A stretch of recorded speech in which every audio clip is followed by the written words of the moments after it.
Ladies and gentlemen, welcome back to CCT West Europe, the final game not only of today, but of the group stage in general. It's Jano up against the Eyeballers. This one, this is certainly going to be a barn burner, I think. It's really a great way to send this one off. A lot of legacy in the server, a lot of young blood as well. There's so much to be done. There's so much to be seen from both of these rosters moving forwards. I, for one, am not sure who to predict. I think that personally, Eyeballers definitely have a really strong chance at taking it, considering the recent roster change made by Jano featuring Alex C in the roster. He has a lot to do if they want any chance moving ahead. Now, with that being said, we do have the bracket already concluding with everything having been done, swept under the rug, all of these teams having already played. It is just today having Heat move on to that next level. Same goes for Nexus in both going all three maps. Now, we'll have to see whether or not Eyeballers and Jano can do the same. It's both of those teams now who are looking to maybe make a name in a 2-0 fashion to be a little bit more convincing going into that playoff section of the West Europe. Now, as we do, however, take a look at those rosters, we can see is just what I was talking about in just a moment ago about these changes that we have seen. Pepzor, one of the newest in the side of Eyeballers, the youngest, I think, as well, as far as I'm aware, at the very least. He does have the least experience, as JW and Flusha, clearly the old guard. Sapik and Shine, they've been here for a minute. Slap now trying to help out Pepzor in his growth. He's actually looked pretty good all throughout. I have a good feeling about his growth as a player in Sweden and internationally moving forwards. But only time will tell whether or not he can live up to those expectations. On the side of Jano, however, Alexi steps in for Slowy, I believe it was, as he actually, he's still here. I forget who he replaced ended up, but it is going to be, maybe it was Arvid. I believe it was Arvid, yes. As Alu, Zori, Slowy, Smiley remain. Twista as the coach, longtime member of multiple Alu teams as well. We'll see if all those players can now fundamentally raise the level of Alexi to meet them where they need to be in order to topple a team like Eyeballers, with just a really well-placed balance across the board. As we do actually have both of these teams now as somewhat of a redemption story for both of their regions, right? For Finland as well as for Sweden, both of these teams have a lot of history behind them. And with the young talent, they look to live up to the eyes of their mentors, the people who have just dragged them along into this roster with now a chance to prove themselves as not only just young talent, but potentially down the line, some of the best in their countries moving forward. In the head-to-head, we are going to be able to see the two players to highlight. That's going to be JW and Alu, both AWP players for either roster, respectively. Alu coming out on top in almost every regard, except for the impact rating that JW does topple him with a whopping 0.1. However, the overall rating for HLTV, as well as the ADR, does go the way of Alu, maybe a little bit more threatening on the rifles, perhaps, as a result of those stats being buffered. However, we'll have to wait and see whether or not either of these two will be able to make a statement against one another, as previously it was primarily Alu who was coming out on top of a majority of those duels. They had played in CCT North Europe in the closed qualifier previously, and that was in the Group B winners match where we had seen Eyeballers take down 1-2-1. As Alu did as best as he could. He couldn't carry them over the line alone. JW, however, was a little bit lackluster. We'll see if he can maybe rebound and bounce back in this matchup now.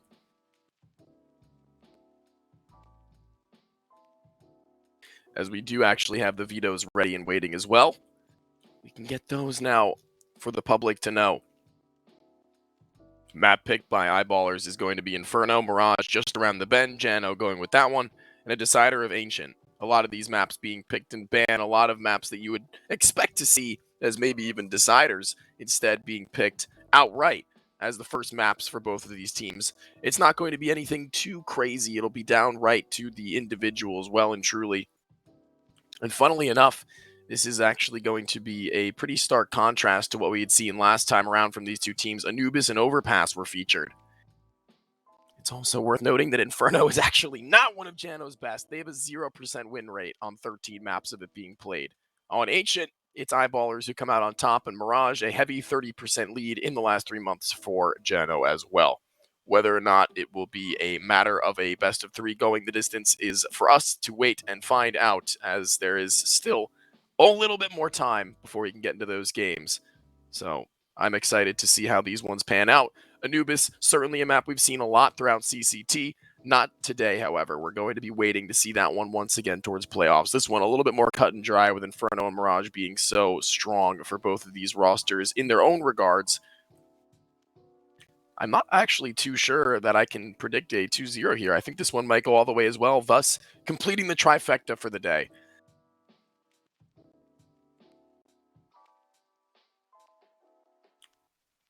But until then, I think we are going to have to wait until we jump into that action, ladies and gentlemen. We have just a little bit more to wait here before we can finish that one out, as previously the match had ended just a little bit later than anticipated. This one's looking to get started as soon as possible, with the players now joining up and readying as soon as they can. Until then, however,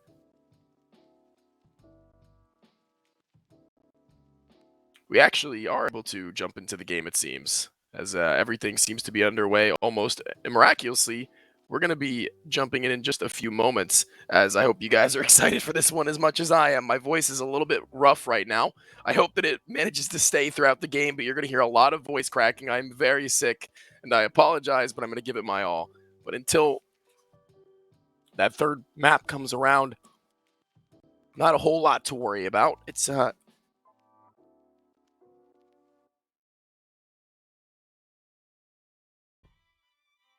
until then, we're going to have to hold strong. I hope that you all have gotten your water bottles. I hope that you're sitting back all comfortable, and go to the bathroom if you haven't already, because you're not going to have a chance with the action we're about to witness for quite some time. It's, I feel like, kind of interesting to see Inferno and Mirage as the first two picks, considering the fact that you'd usually see those as either deciders, as mentioned earlier, or something of a little bit more skill. Maybe exploitable is the weakness of these two teams, with their map pools being a little bit weaker than you may anticipate. But here we go. If Inferno will be upon us, it's going to be the pick of Eyeballers.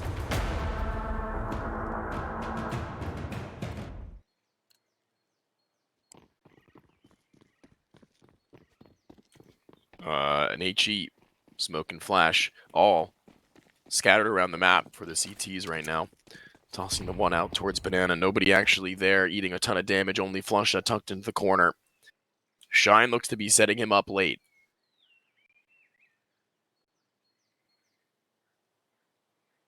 Waiting for the peek now. The P250 is going to have to be lethal as rounds the corner. Not ready for the player behind the woods. Slowy will finish him. Already a man advantage.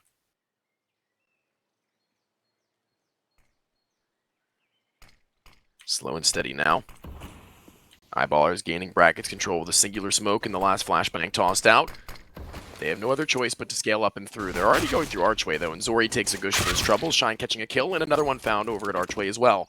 Everything collapsing in the A-bomb site for Jano, as it seems Eyeballers are able to run them through.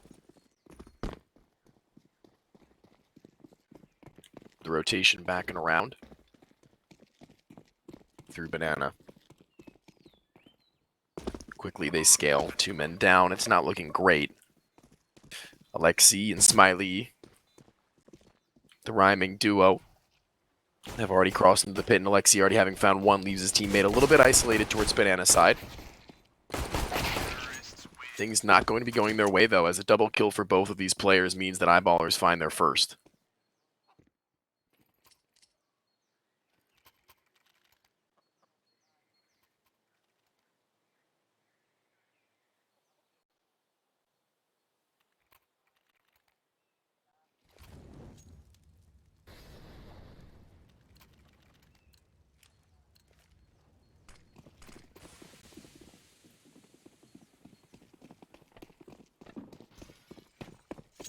In this one now, only USPs, and a P2000 on 2.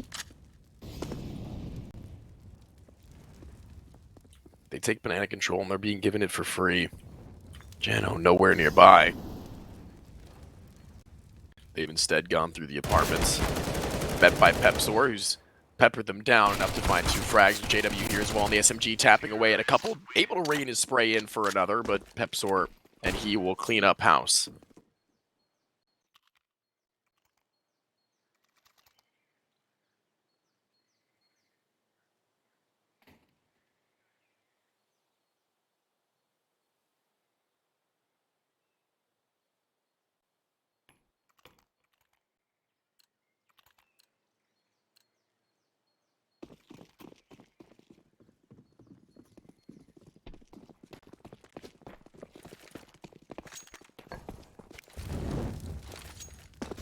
Once again, that fast banana. This time, though, met with a lot of utility and response, and Flush already in the red.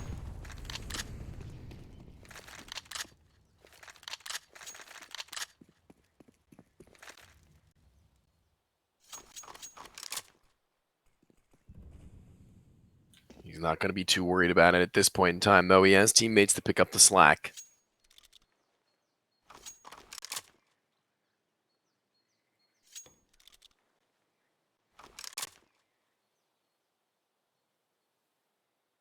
Up through brackets once more. It's pretty solid pattern to be noticed right now by Jano. Or Jano. Or Jano. Not sure how to pronounce that one. It's probably a Finnish pronunciation that I am not capable of, but capable of finding only one is the M4 inside of the B-bomb, or the A-bomb site rather, as he falls. His teammate not doing a whole hell of a lot for him either, and Eyeballer is making really good off of this lower level buy with a couple of Galils and a MAC-10.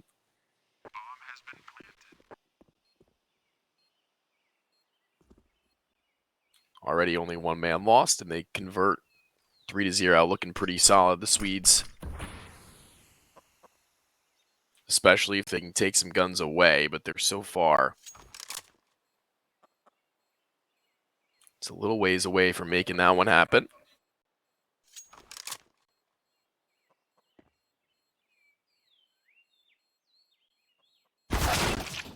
Oh, wow. Slowy. A4 at distance. Quick closer onto at least 1, 2 or lower health players from Eyeballers, able to get away from the bomb radius. Flusha getting tickled even all the way towards T-spawn.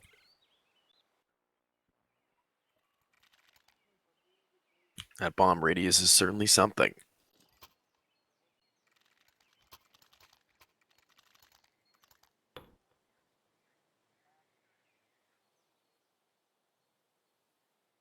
And now we go into what is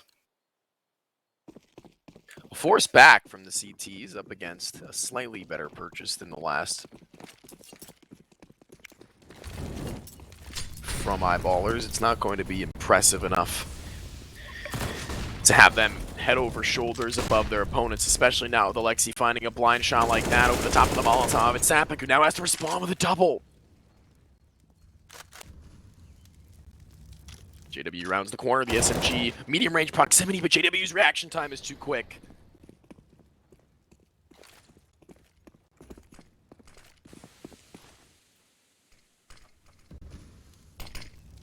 And now in they go, Alu, waiting at the corner, trying to spam away before the smoke plumes, unsuccessful in dealing any damage. He only eats a little bit of a nade instead, and as he tries to get out of dodge, will JW allow him?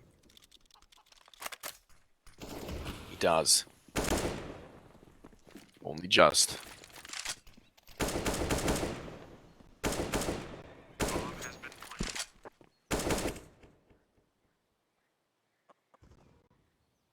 And now Peps are already on the hunt. They're in the A-bomb site, the both of them. One inside a boiler, however. Smiley will catch Pepsor with his pants down, a 4th round, but even still pressure applied.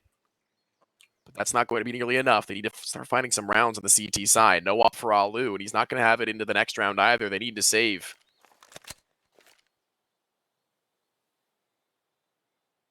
Unless they go for something miraculous.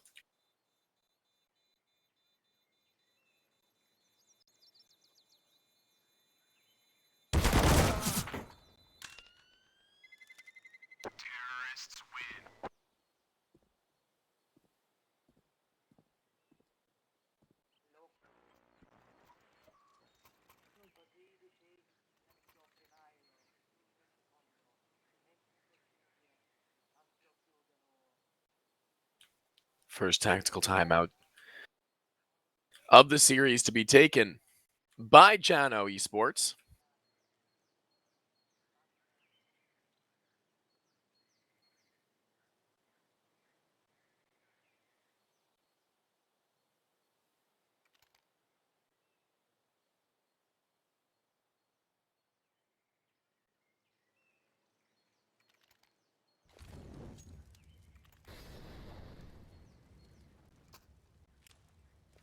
See if they come back with any sort of a vengeance. They did scrounge up just enough cash from that save round. Or rather, that save with the guns they had to carry over from the last.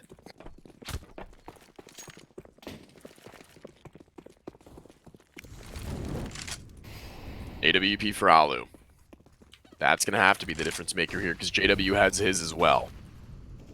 He's posted up to Archway, and JW maybe a run boost over the top. That would be absolutely absurd. I think he's looking over the top of the smoke instead, which is certainly going to be a viable option for him, but nobody there. Nobody will give him the time of day on that.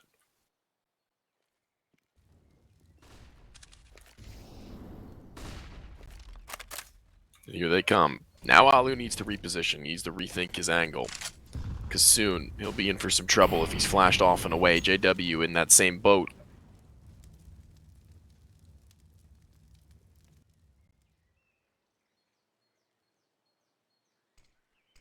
It looks like a pretty simple standard A-pop here. Nothing really fancy about it.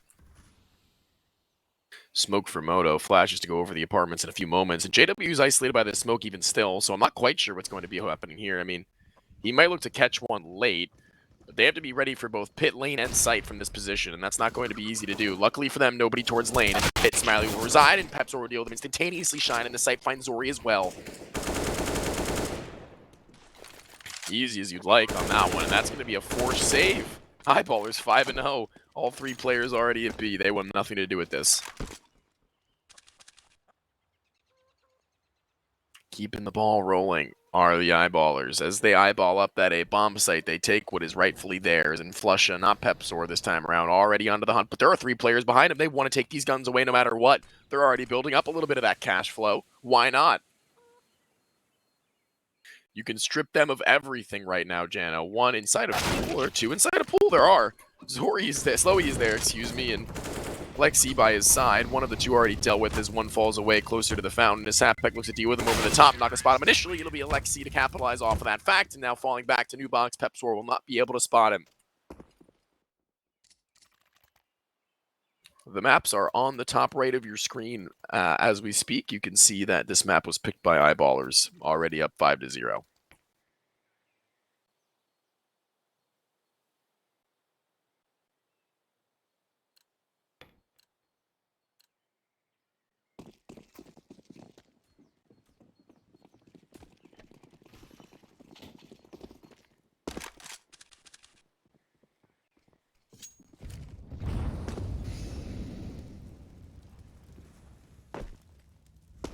Bandit control given pretty freely by the CTs right now.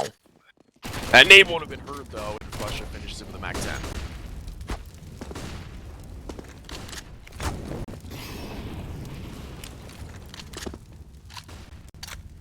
Opening pick with the SMG is going to be nice. Real nice as Eyeballers look to find that sixth. Just evading them right now as they've already gotten their foot into the door.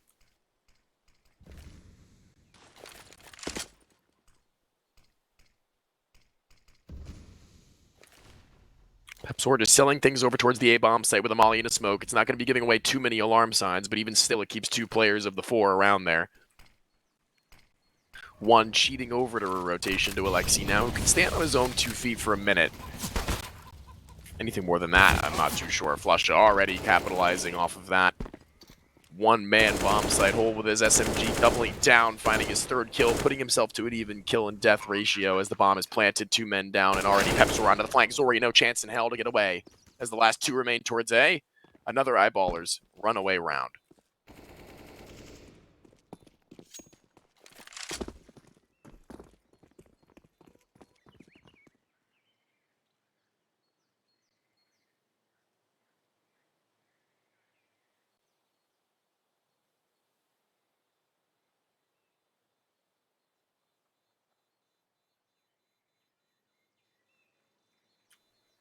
EWP and anyone else just trying to save those, most importantly. Grouped up, chilling around, making sure nobody comes sneaking around the bend, trying to remove those guns out of their hands as they've removed 6 rounds. Continuously able to buy his Jano thanks to their loss bonus and gun save, but it's not going to do them a whole hell of a lot of good if they can't actually start to win out some of these rounds. Accumulating that cash flow is going to be their #1 priority after winning out on their first, but nearing the 10K mark are 5 members of Eyeballers, or rather 4, as Sapek is the one lagging behind just a little bit.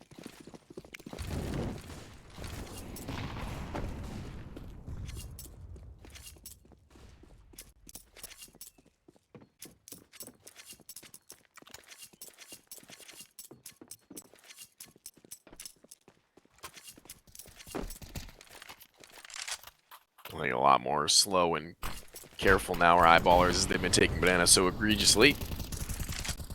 Not opting to do that this time around.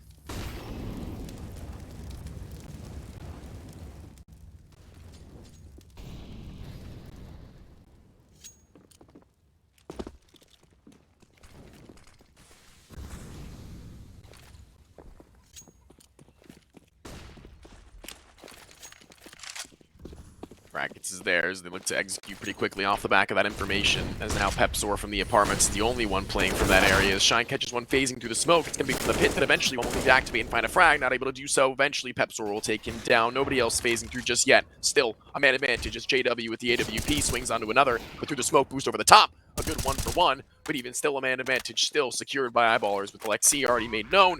Can he get in? He has a kit. He knows where at least one of these two players were, and the AWP of JW is going to be his biggest fear now as he waits for that smoke to fade. If he goes in for this one, he's going to be pretty hard-pressed to find both. One is going to be JW already raiding for him to round the bend. Sapek playing for himself. And I think Alexi might just have to fall away from this one. No, he's actually going in. He's sliding through the bomb site now. JW not spotting him out of the cross, but Sapek now will be made known, and now he'll lose his life. No time left onto the bomb, though. JW is going to round the bend and finish him before he has a chance. One Glock shot to the dome, and a 7th for Eyeballers, 1 away from securing the half.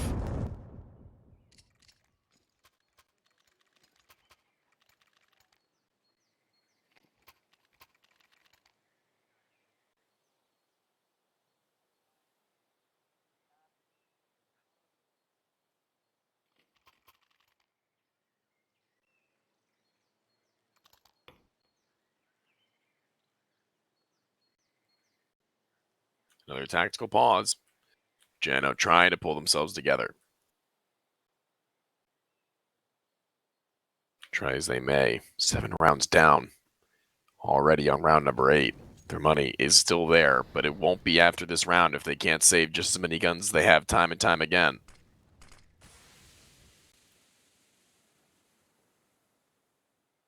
It's become the Jame game.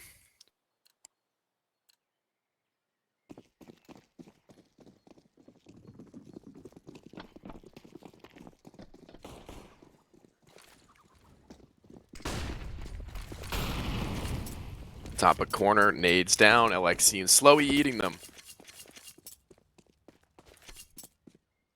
Like candy.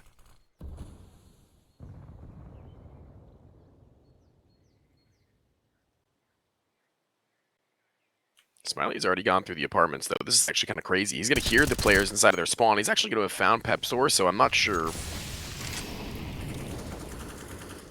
Do they fast commit towards B, or do they fall back? I think they might just need to commit to this, to be honest with you. 3 players here, though. They're walking into the death stack.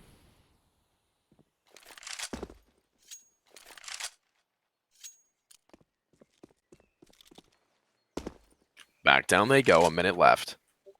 Still more than enough time to try and get that kill back, but with 2 players towards A, that's where they need to start. Alu with this op, forcing him off the angle is going to be priority numero uno. Waltzing into him is going to be a serious issue. Especially with this time being as low as it is. I'm going to start moving now.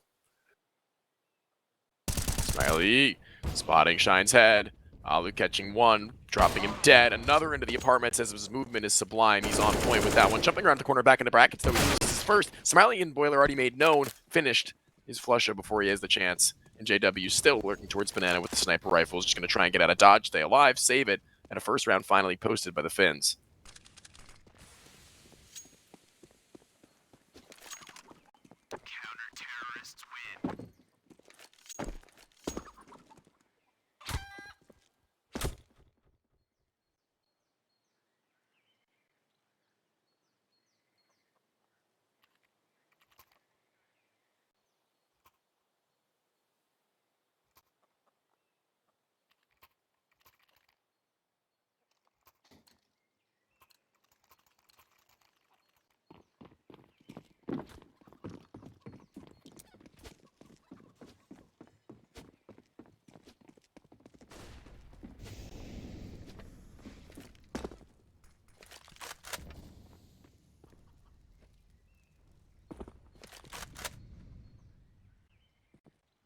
Eyeballers and Jano. How's that? When you catch up to the point of me saying that, let me know what you think. Already, Alu, no AWP, playing the archway a little bit differently than we have seen previously. Just jiggling back and forth, playing with the utility, buying time, just stalling.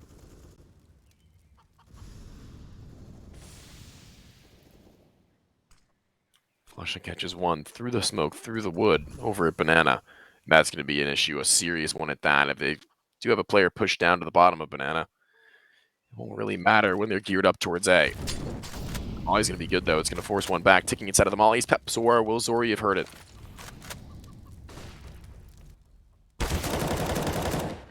Oh, Pepsor, though.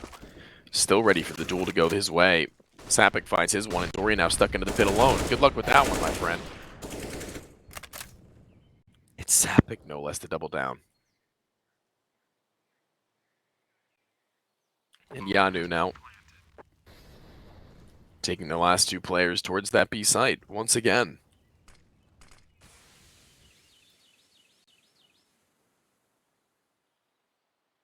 I knew a Finnish person would come around here and tell me how to say it right.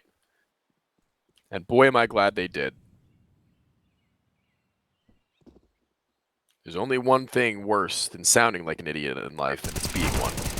Slowy lines up 3, though. Okay. It's going to be helpful for the pockets as JW with the AWP just spamming away. Now with the AK trying to do the same. If he can take away Slowy's life, that'd be impressive, but... Oh my god, Slowy's on 1 health from the A bomb site explosion. What is that?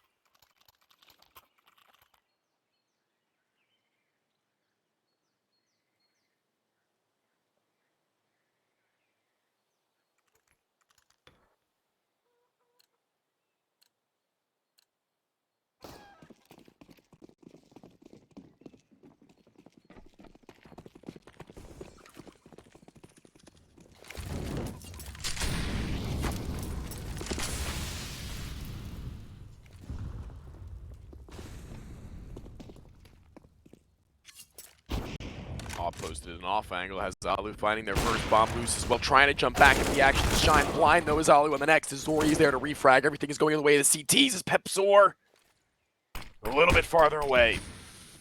Trying to slide back in. Not a chance.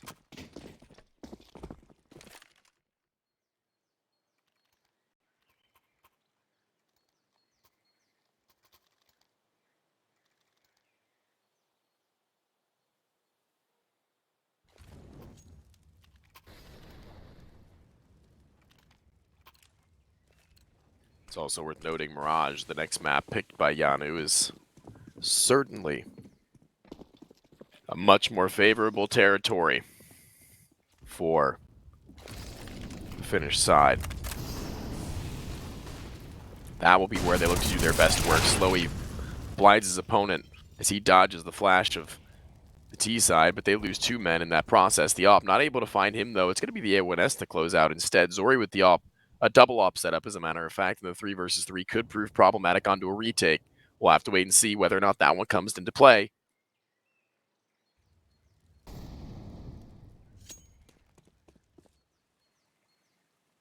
Sapik and Shine are already on B.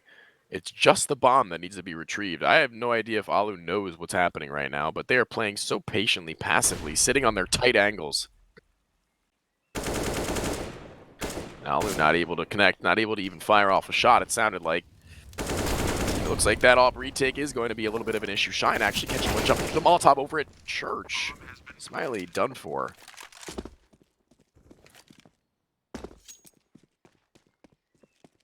Zori still going for this one, it seems. They don't really have the money to be doing something like that. Pepsor, does he spot the op barrel? I think he does.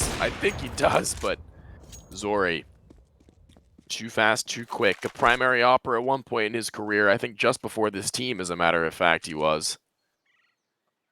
So it does make good sense to see him pick it up now. Holding on to dear life.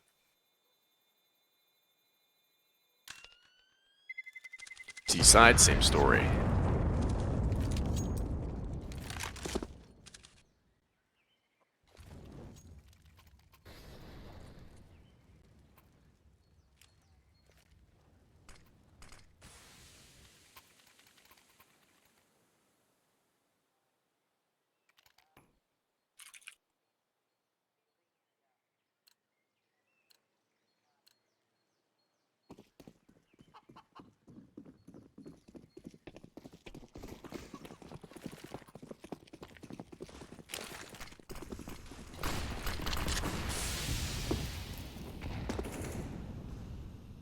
Already the op connecting onto one. It's going to be Zori's, though. A huge head to find as JW's sniper has been put into the dirt.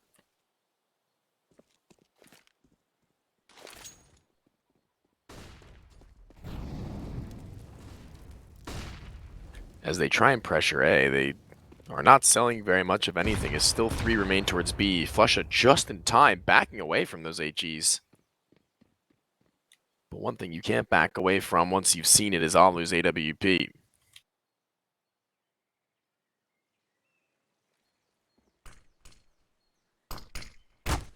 Oh, already going ahead of that smoke, actually, right in front of it, now playing it. Flashbang hits his eyes. He now has to back out. Alexi with the deagle, not able to do a thing about this one. There's still another player inside of the site, though, spotted eventually, able to be traded out on 3 versus 3 inside of the smoke. Alu taking a little bit of damage from the spam. Not able to... Oh, my lord. I don't know why I had a brain fart moment. I thought he was a CT.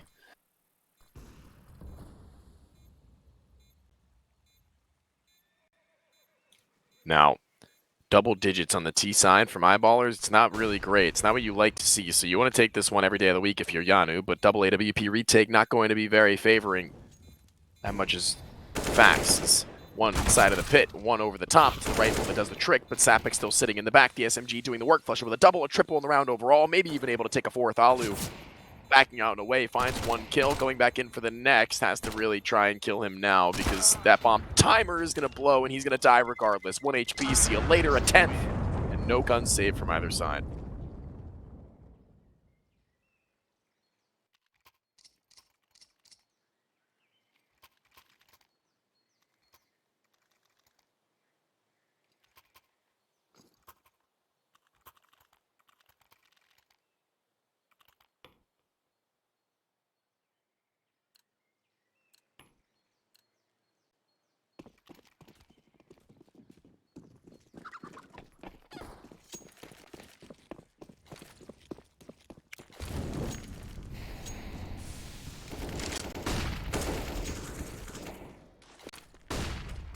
JW and Smiley meet head-to-head with rifles. Not JW's weapon of choice, but up against pistols, it should be fine.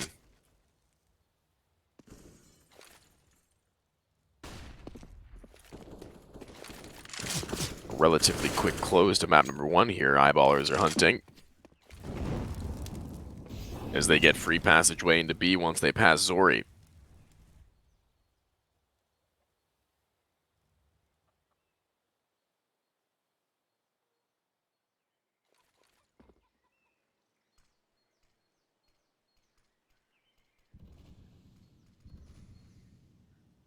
Papsor, one inside, spots the shoulder before he gets fragged down by the pistol in close range proximity, and that's easy enough. Zori still over at that B-bomb site, waiting for them to walk in. That is not going to happen. He walks into them instead.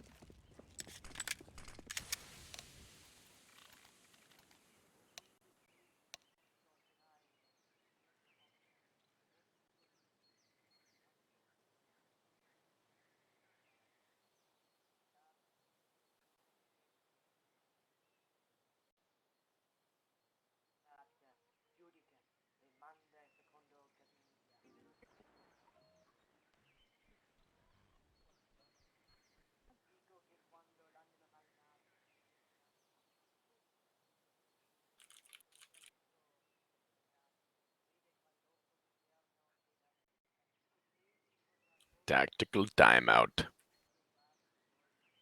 If I had to guess by who,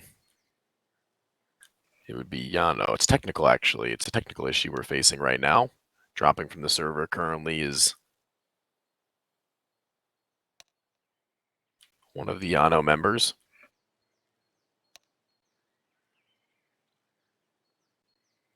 It's going to be the main man, Slowy. It's just going to be a little bit of a TeamSpeak issue, perhaps. Shouldn't be all too long now before we hop back into things. Just a few moments. This game already going by in the blink of an eye nearly, as Eyeballers are really running away with it. In the first 20 minutes, they're already approaching 12 rounds.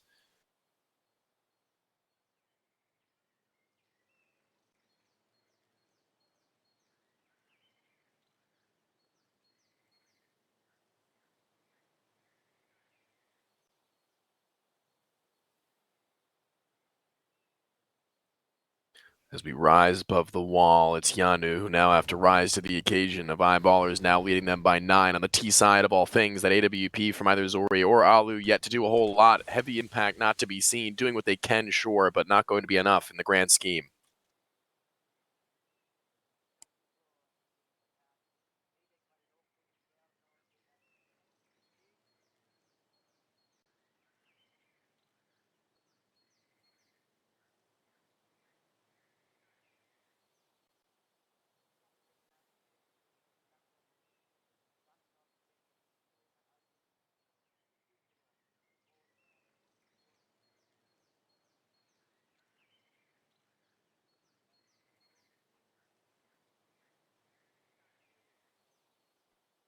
A fine little technical pause we have with ourselves now. Just breathe in, breathe out. Remember, bet or no bet. Life moves on, and Counter-Strike is a great game. As CSGO 2 is right around the bend, I hope you guys are as excited as I am. If they drop it today, I'll be a little upset though, because I won't be home. I'll be a lot upset, actually. So before we get back into the game, we're going to be taking a little bit of a break, a breather, as we do look to reset heading into the second half in just a little while. A couple more rounds to go. We'll be back in just a few minutes now. Don't go anywhere. Never mind. He has returned.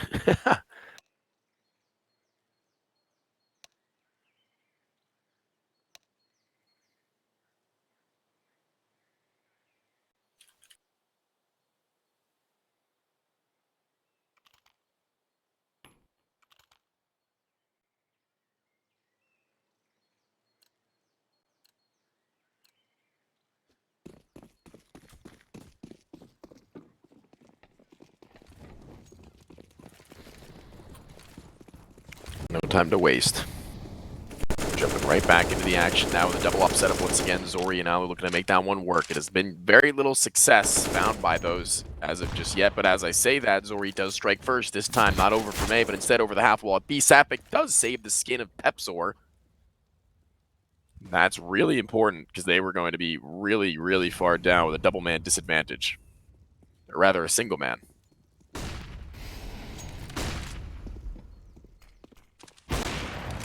Halu, what an unorthodox corner to be playing from with the AWP, as he does have a little bit of support from Slowy. Both of them to take their peaks. And Ali with another. Pepsor, though, has slipped the net from the apartments, now playing on his own. A flashbang wide into the face of Alu. What the hell are you doing? Where are you going, Alu? What is that? Oh, my lord. Absolutely interesting plays. Slowy, though, playing inside of the smoke. That's who you need to be worried about. Alexi is here as well, but he's isolated by vision denial. Alu really ballsy for what he did just a moment ago there, but we know Alu for his balls, so very little shock there. 30 seconds out of the clock, low HP for him. He'll be able to at least get that bomb plant through. It doesn't actually look likely as they round the bend from lane side by side. Not able to get it through. Done and dusted is that round, as there's only one left. And it's 4 looking to be secured by Jano before we go into the next.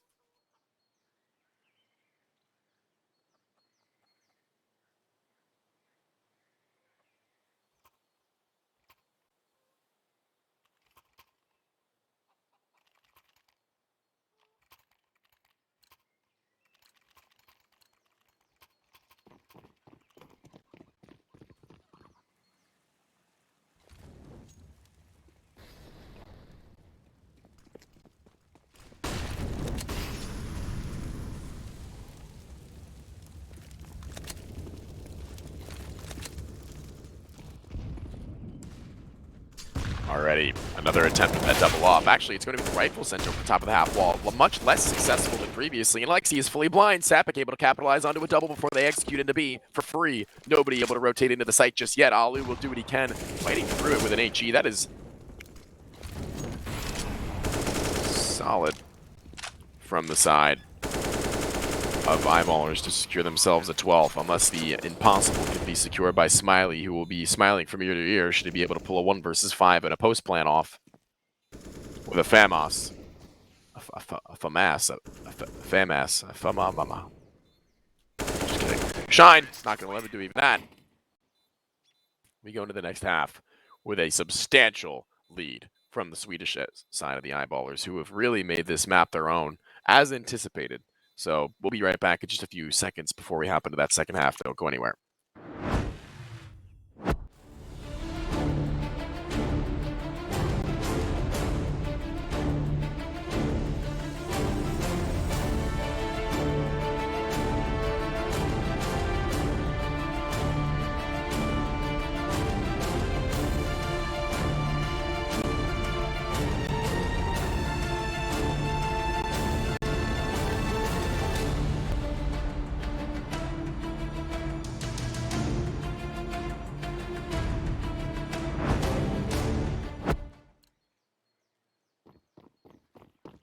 Will it be GG here for map number 1, or will Jano show us a little bit more bite? The kid in the smoke for Shine, and already they're throwing everything out towards that B site. It's Flusha just tapping away inside of the smoke itself, hoping to catch ahead. Not going to be successful enough in that endeavor, as he now looks to maybe phase through with Pepsor taking first contact, a double from him, but third! What is that? That absolute filth from Pepsor. Toppling everyone as they make their way through. No chance. Jiggling in and out from the same angle. Makes it look easy.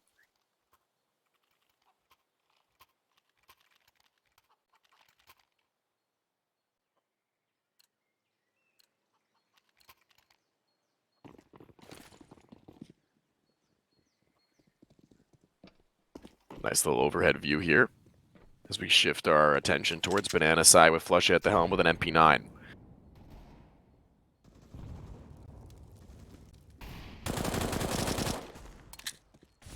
Not really a whole lot from the T side to answer back with, but when you're this far down, when you're being strangled to this extent, it's pretty much just going to be force up every round and hope to pull something across the line to change the momentum of the game. Because otherwise, it's not going to be very easy at all. Shine spamming inside of the smoke, just barely missing the mark on a slowy as he now gets to phase through it if he would like. And Flush is being left alone. He and his teammate Shine were there defending, but okay, he's been given a piece of utility to make his way back now. A smoke to delay them if they get any closer. A minute left onto the clock. 18-second timer on that smoke when it's tossed out. But no Molotov. That could prove problematic as one is put back up into their face. Eventually they'll fight through. Both blind CTs, however. Alu jumping through. What in the hell is this? Alu is just the craziest of men. I swear. Over the top side of the yellow bin, though. Flusha now looking to phase through the other end of it once again. Not a whole lot of ammo left into the gun, but more than enough to find a third, as he's done it all on his own. He doesn't even need Shine. And all 4 on the bomb site hold. Well done to secure them a 14th against what was a forced buy from the side of Jano.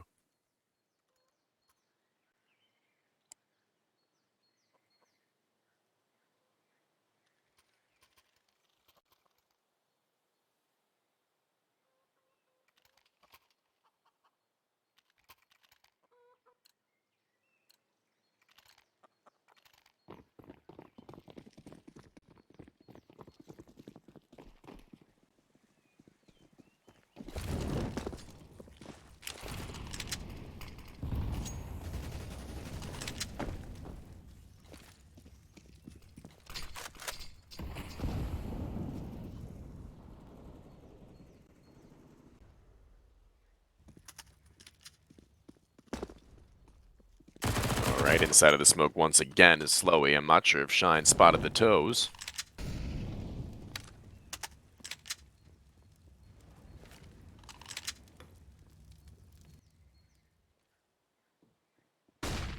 And now waiting for the flashbang. It eventually does pop around the bend. 3 players already in like 30 HP for Jano, which is going to be problematic, seeing as 2 of them are with Galils. You might want to toss those ones over to Zori and Alexi soon.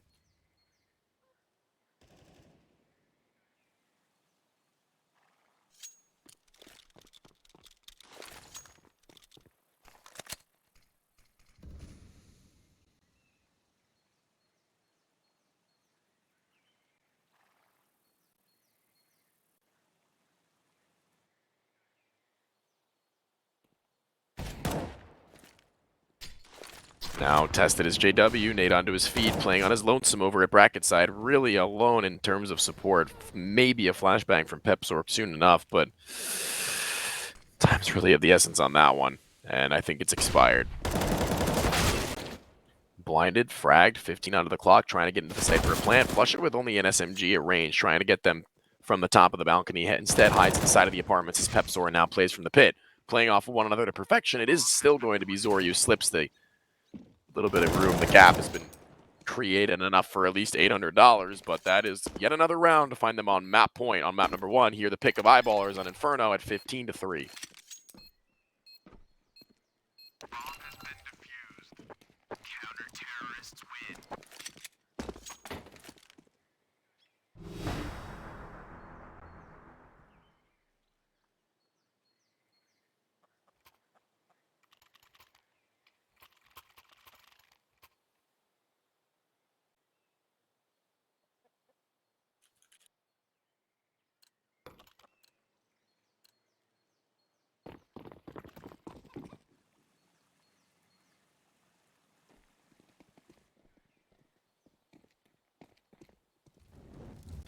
What could potentially be the last round of this game, of this map.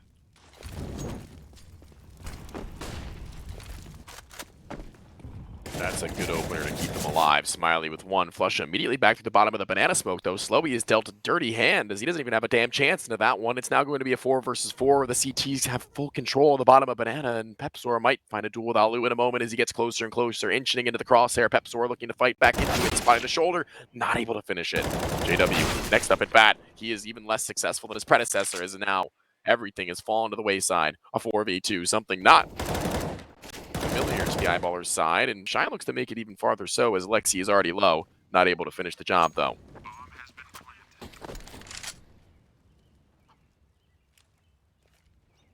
Maybe a save. 2 AKs. Money in the bank for Sapik. And guns to be dropped by the players wielding the rifles already, potentially now as 15-3. They definitely have no real reason to be going and throwing their lives into the wood chipper. May as well just take it where you can get it.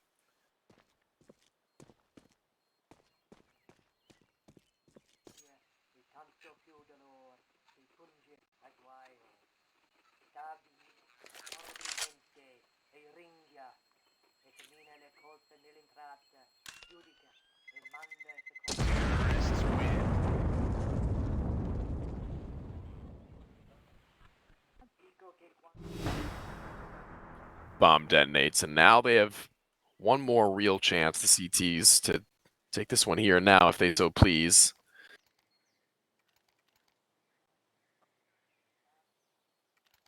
It would certainly be an interesting investment, and they are going to be going decently enough deep into this one. Full utility across the board, and SMG for Flusho. We've seen him play with that MP9 time and time again, but certainly destroying on this map as of so far. It feels like on both the MP9 and MAC-10. Very rarely any rifle kills, it even feels like. Zori is close as he jiggles around the bend, not spotting anyone. He's going to have to be very careful on his next attempt, though. The CT flash is only going to be able to go for 1. As Slowy blind as well over at B, he catches one of his own. A little bit of their own medicine right now being fed right back to them. The Eyeballers as Flusha now has to hold down the site on his own. Slowy, anything but, as he's already evaded his crosshair. His line of sights has been denied. He throws a smoke out, and Slowy's going to be able to find that timing in a second here. I don't think Flusha has any damn idea. Easy as you'd like. And that might just be another save into the cards. The CT is now broken. Sent. Packing. Looking to scrounge up a couple of pennies from their couch to fight for that next round, unless they just try and damage here.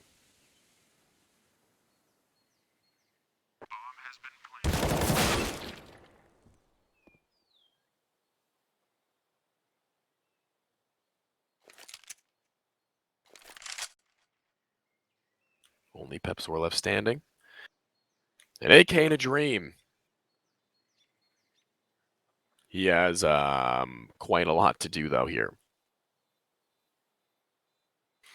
They're not going to be exiting his way. He can just chill out.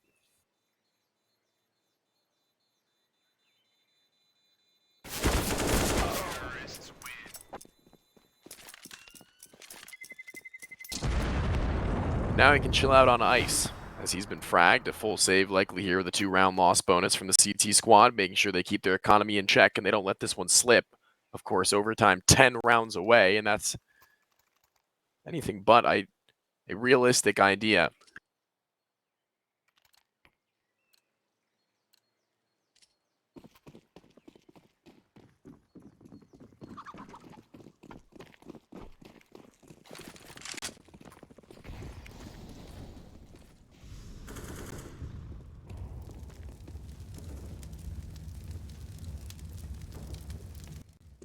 Full USPs, no armor, no P250s, no flashbang. Not even a darn decoy. No liberties taken in this one by eyeballers as they want to fight with everything they possibly can. Falling into that next.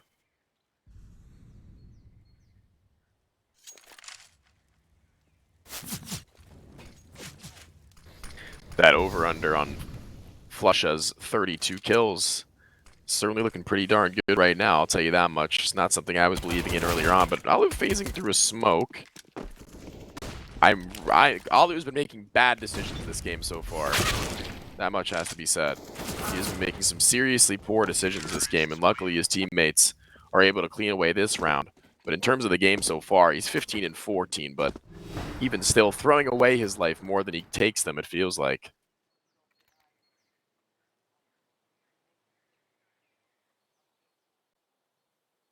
Need to see that course correction on Mirage if they want any chance, because starting on that CT side will be eyeballers. JW can set the pace, and we know he loves to do that.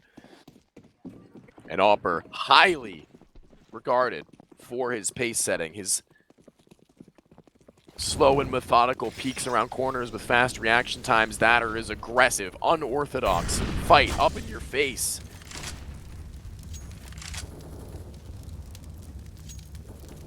Which version will we see is the question, and that will be answered not now, but in the matter of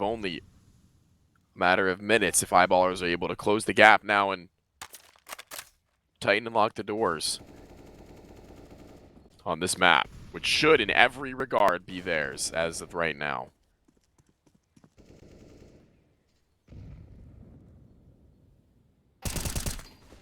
JW off to a hot start. Now Wop with a rifle, domes one, finishes it off with a body shot on the op, connecting onto a quick jiggle. It's going to be the MP9 taken down low. Not the worst thing in the world. JW looks to re-aggress though.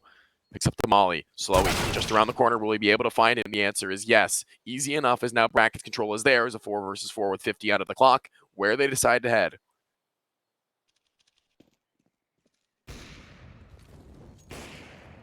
The op spamming the bottom of the half wall will be unsuccessful in finding a thing.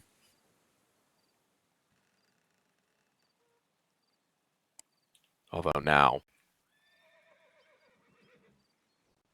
now is where things get difficult. Zori alone at B, 20 seconds left. They're back at A. Sapik and Pepsor not pulled away.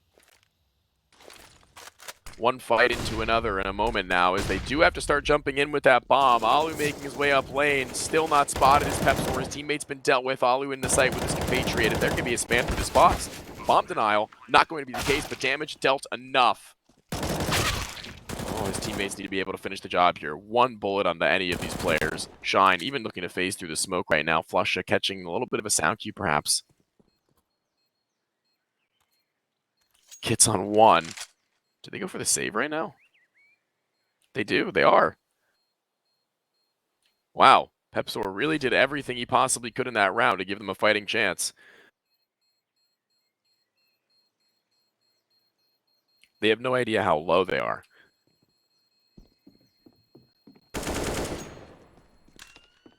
They will now. Alu dies to the bomb. 7-5. 7-15, excuse me. Round by round, little by little.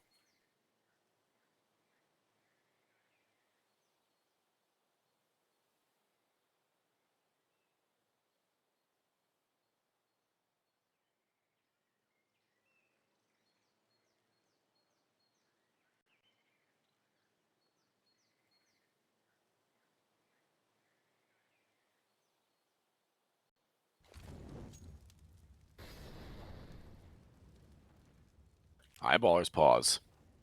We haven't seen them take one yet. This is going to be their first.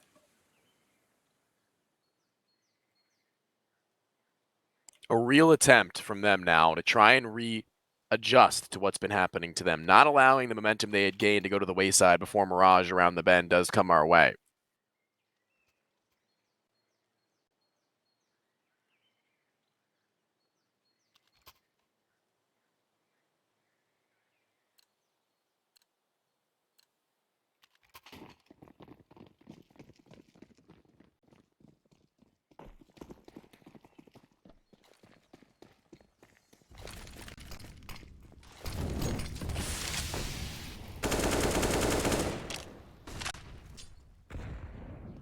Oh, I like this. SMG boosted on top of the flower pots here. They've got an M4 and an AK.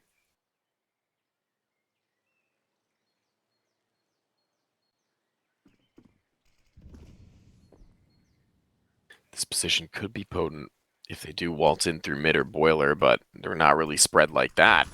They're spread to the bottom of T-steps, primarily. That Molotov should not force him away, but oh my lord, JW's blind and he just decimates LXC. And that's a gun. Maybe they can get that one. Toss it back. They don't have any smokes, flashbangs, or anything of the kind to try and make space to make that happen, though. JW with the dirty D, looking to get another one now as Smiley inside of the apartments has been made aware of. SMG running it down, actually, jumping into his face, but JW finishes the job. B's made open. Sapik with an AK, still playing here, waiting for one to cross into his sights. He's successful into one, almost another.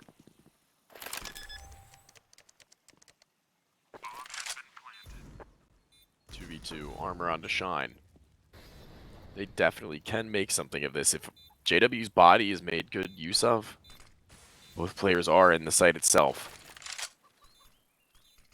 No stragglers. JW head turn and Shine now. Maybe just looking to bow out if he can't get an early kill here. Zori still refacing over towards the backside of the halls. Shiny does come out on top of that duel, but the AWP still posted from the back of the site. Will soon get vision of him from CT spawn. If that smoke does fade in time, it will not, but Alu's still running him down. He's still hungry. He's thirsty for blood, and he smells it in the water as Shine looks to get out of dodge. It's not going to be easy.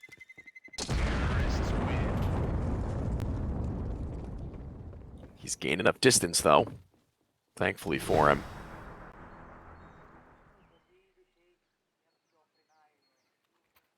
All things considered, not bad. Not bad so far.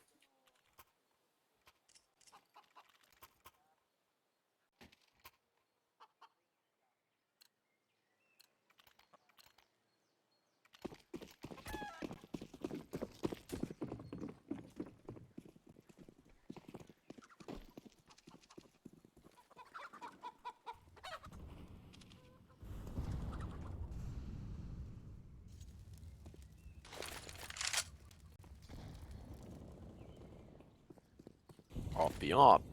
Not a double. Flusha. He's literally just been playing with SMGs. Oh, I don't like to see that, though. On the kill feed now, you can see the JW's been dealt with by Smiley on the AK-47. That man is not the one you want to see fall, but Pepsor fast onto the reaction. The reactivity from the CT squad is real, and it's going to be effective as Smiley trying to either phase the smoke or go through it as Pepsor is just below now, walking into the A site itself. Shine has dealt with the player at the top of Banana. Now things are starting to crumble. All these players leading towards A means that with that control lost, they've got to go in. Alu, first pick, Pepsor in the site, decapitated instantaneously. An overwhelming hand over fist clap back from Jano.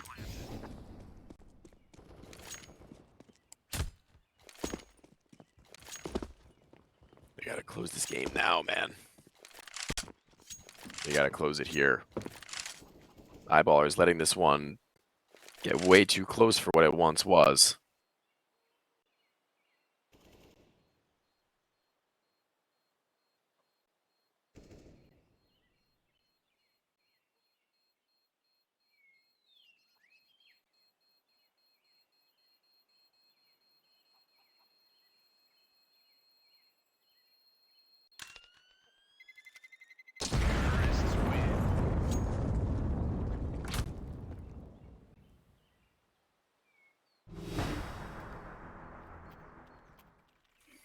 The wheel turns.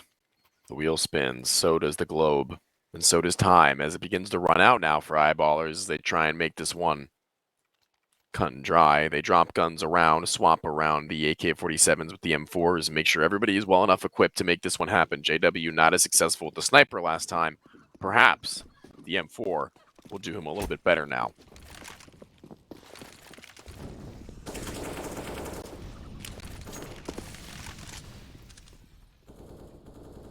Just below this smoke right now is Slowy, hoping to see a little bit of leg action. None coming his way, though.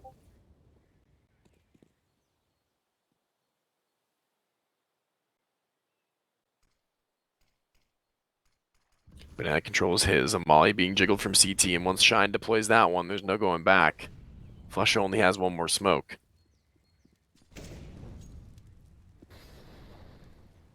4 here, bomb drop, bomb loose. That molly onto Slowy is going to make him commit. He's standing inside of it for a second, but he's able to find the entrance.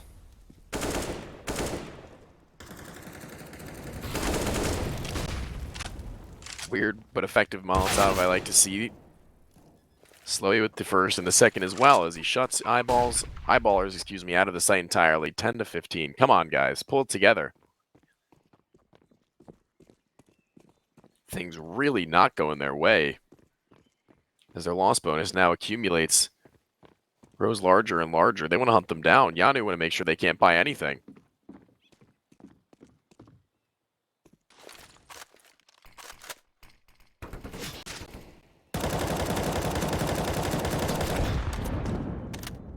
Spam inside of the smoke, almost finds Slowy. Not to be, though, as the bomb timer will soon detonate. Oh no, found from lane, being pitched from either side. Sapik, good to find his one at the very least, drops an 8 to the ground as JW begins the fight and continues to shoot out. As he holds on to this one, tucks down. Nobody will be able to finish him off.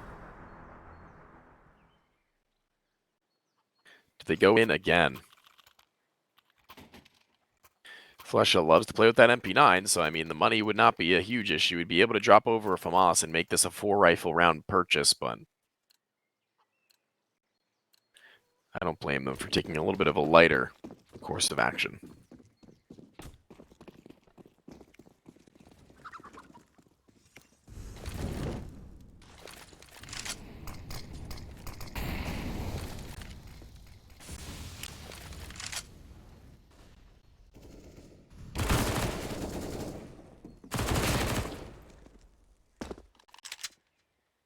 Good one to kick things off. Pepsor, maybe a little more. Scully walking out. Apps dry! What is that?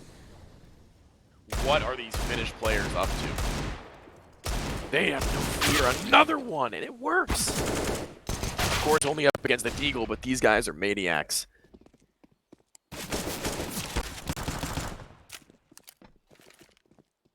Flush up with the 5-7, able to pull a singular kill on his way, but now things get a little bit too close to the end.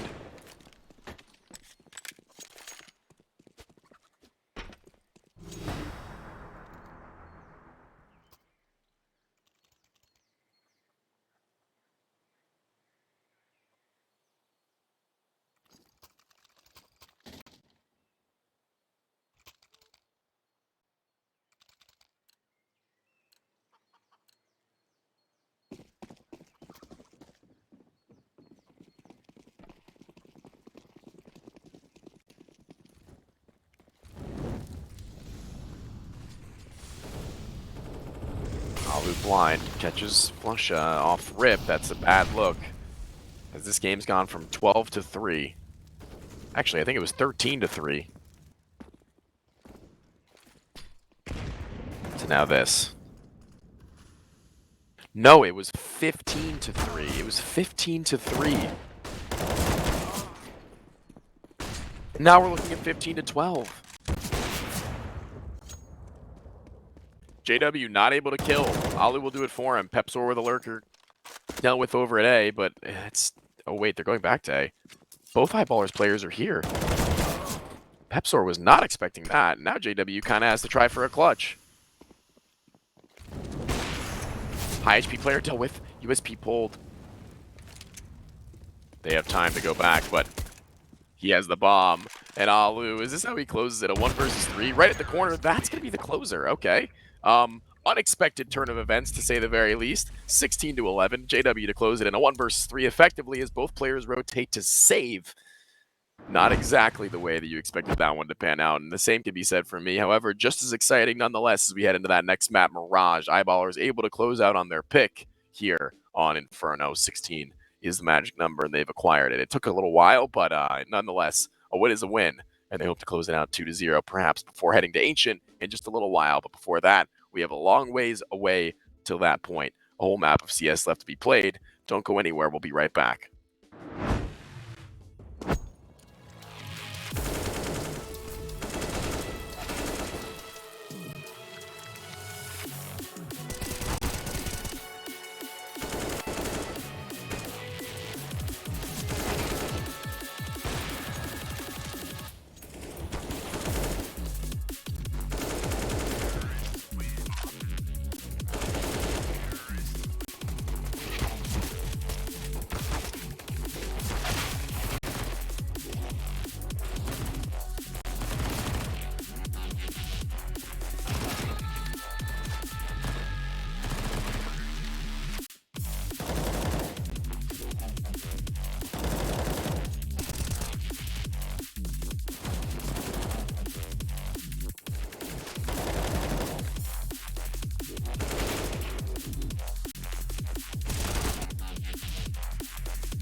A very complicated job, but I love simple things so much. One move, one push.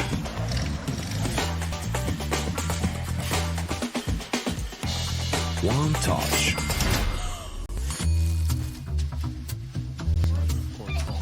One love. One click. One X-bet.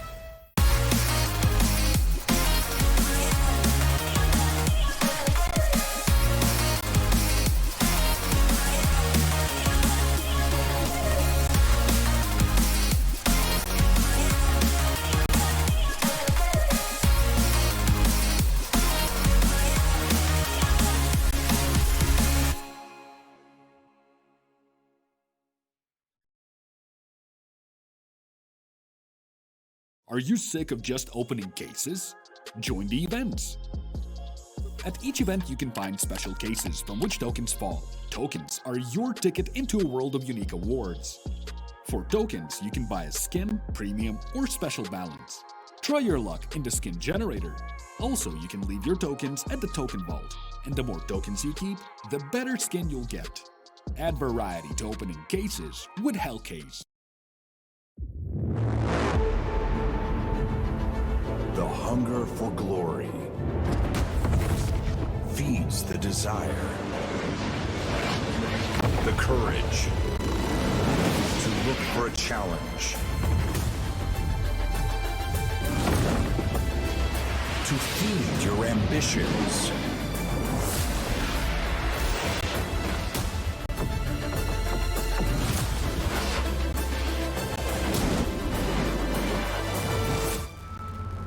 To reach for greatness. To become the champion of champions.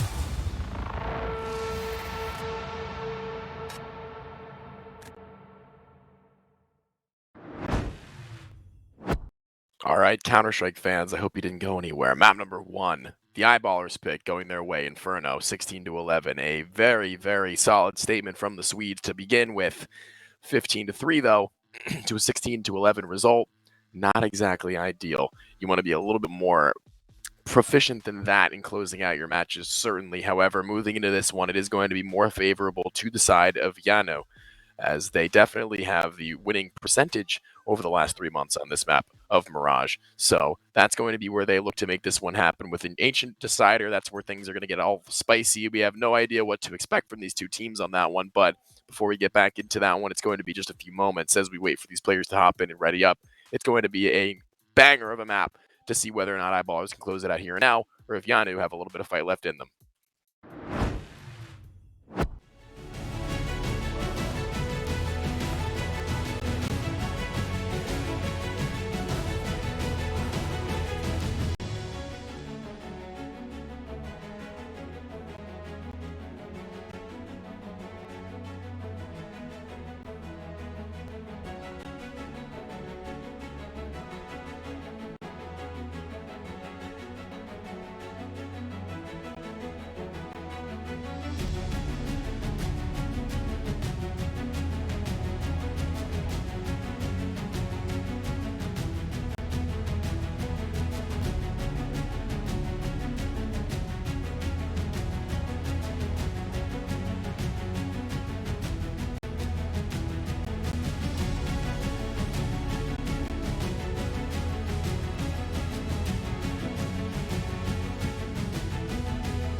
by 1xbet.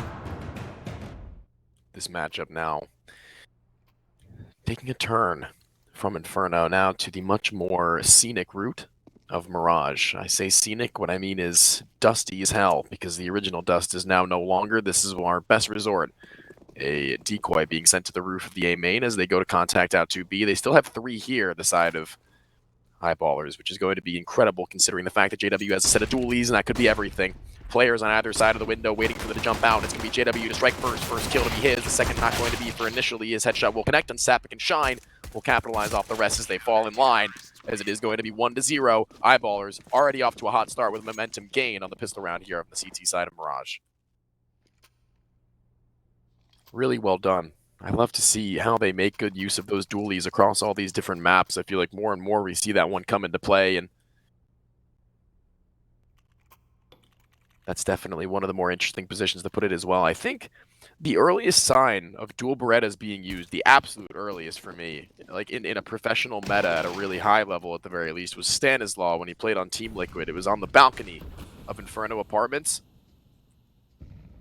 I always thought that was really interesting and viable, because the same could be done over towards Banana Short Wall, as people soon realized, and by soon I mean it took them years.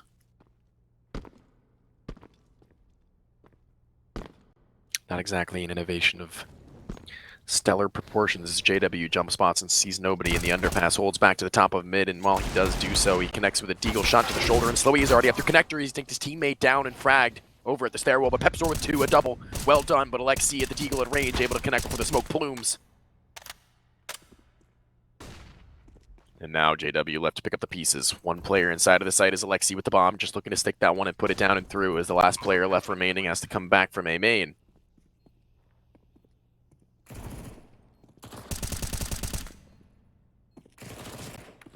Not exactly going to be working out for him.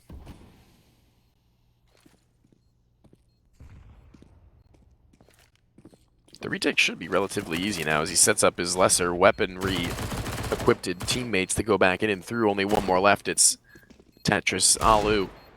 Clothesline's 1. It's not going to be the headshot, but the body shot instead. Flusha with the same story, but they can't find the bomb. Luckily enough, they both have kits, and Flusha does eventually get himself on top of that one to find them the second. To put a bomb plant and a couple of kills is decent for Jano, but it will not afford them a full buy into the third. And that much needs to be stated now. Pretty well done across the board. The CT side still strapped for cash a little bit here, but reading the economy well enough, they know that Deagles were just put out with body armor at least, so an SMG onto a couple of players should not be the worst thing in the world, as one is already tossed out. I believe Flusha likely to pick up the MP9. She does.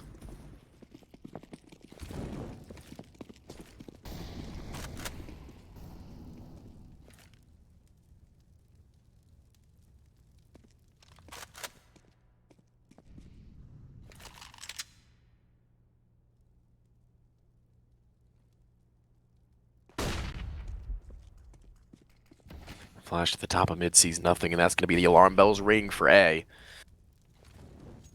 Molotov in front of them if they wanted to go through, which they did for a second there with bomb here and 2 by their side. The other 2 lurk up through connector late, trying to make something work as the smokes come raining over. We'll see if they can make this pinch happen.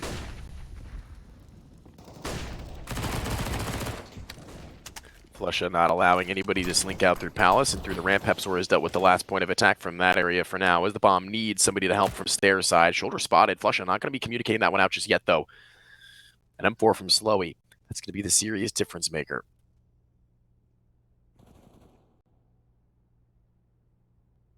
Shine catches 1 kill. Still at stairs is Zori. The M4 now negated from having any impact onto this round.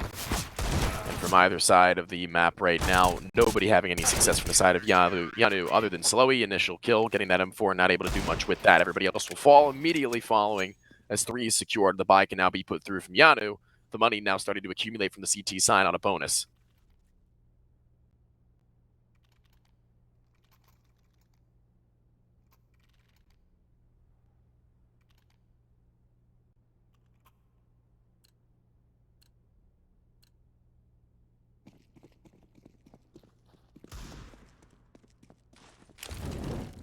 I just want to point out that Flusha had 7 MAC-10 kills last map, and 6 AK kills, 5 MP9 kills, and 1 M4 kill. He had more kills on the SMGs of his respective sides than the rifles. That is absurd. In total, 12 kills to 7 on rifles versus SMGs. This round already fallen to the wayside as his MP9 is not going to be able to do much. He and Alexi actually trading places out through the Palace smoke as everything collapses around him on the map. The eyeballers are not able to hold together on the bonus round. If Flusha can catch a kill or two, that's going to be something, but I think he thinks it's B. If he can walk back down through ramp to A, that's, yeah, okay. Now let's see.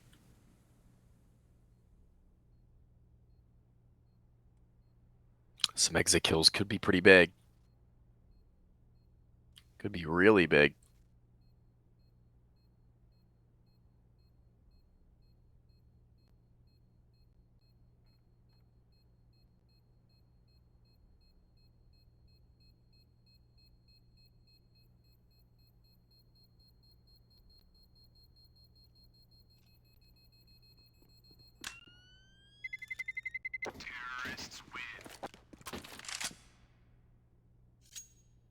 At least he gets an upgrade. Nice little AK. He can drop over some guns if they would like, and Shine can buy himself. Somebody would be relegated down to something less than ideal, and I can already tell you who that person would be. The selfless leader that is Flusha. And no one actually sacrificing themselves anything. Everybody getting about what they could hope for. Even that sniper rifle into JW's hands. His ever capable hands.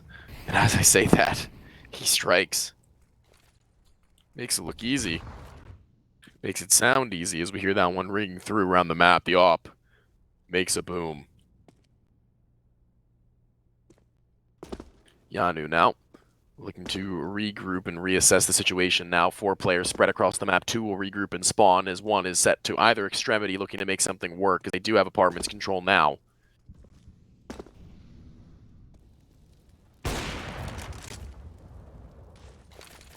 JW still trying his luck in mid.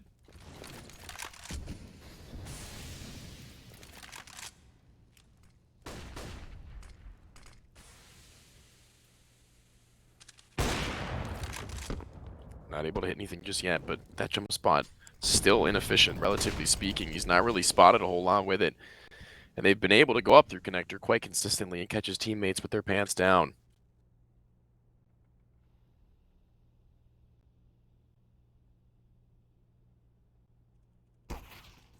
This time around, it'll be a similar story, but the sound being shot to the side of Zori, he cannot effectively check that corner as he rounds the bend of stairs, and it'll cost him his life, as well as a double-man advantage to the side of eyeballers, who pretty confidently hold on to the round until the B-bomb site is under search and seizure, and Flusha is the only man left. JW shoots one into the back, still a man advantage, and if they cross the bench, they're going to be in for some trouble. Smiley.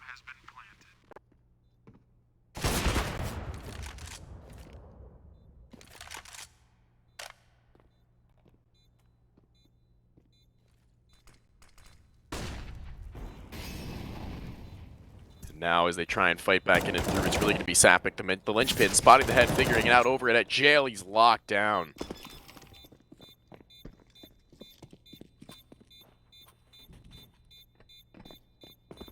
An intimate moment between JW and Sapik as that bomb is defused, the 4th secured, and now right back to square one. Here's the T side.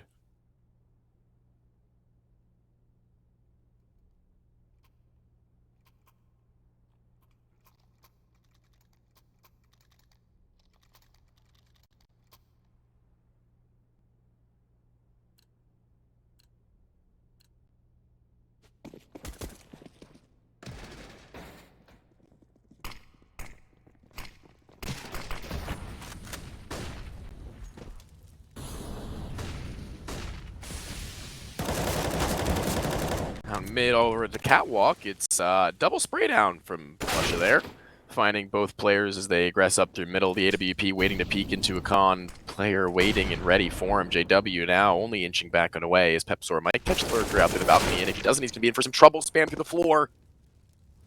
Oh no, JW, I don't even know if he has any idea. Holy lord, he catches him on a leg shot as well.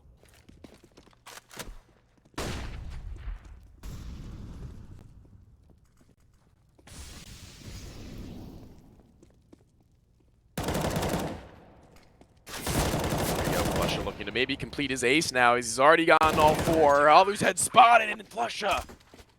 What a display, rolling it back. You love to see it, and you love to hear it from the man who has been relatively quiet in the last couple of months, really making a statement now that he is not going down without a fight in West Europe.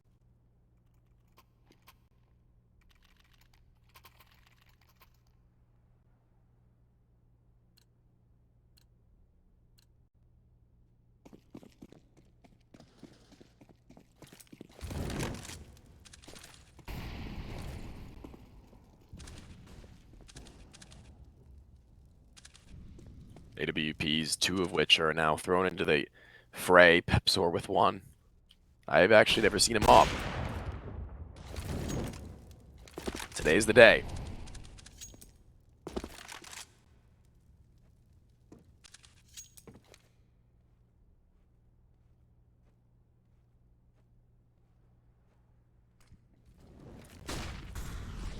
Shine now playing for himself in the back of the bomb site. Not going to drop a smoke. They've already gone out, so he wants to take some fights instead. He's now got to reposition a little bit here to bounce around the back pillar. He's a little bit shaky right now. Only able to catch that one frag. His teammate from Catwalk not able to do anything else. This gets a little bit problematic, and I say a little bit, I mean a lot of it. The leg shot is there, but Alu closing out on another kill towards the window side. JW able to answer back at the very least. Rifler really needs to step up now up against only pistols as Smiley does retrieve the weapon. His teammate had dropped a moment ago. Slowy with an M4. And there's Shna bow out. Bow wow wow. 5-2 the T side. Now finally from their straggling able to swing one together with pistols of all things. Shine really needs to hold his composure there. And the player on Catwalk, who I believe was Flusha, also caught a little bit off guard by that play.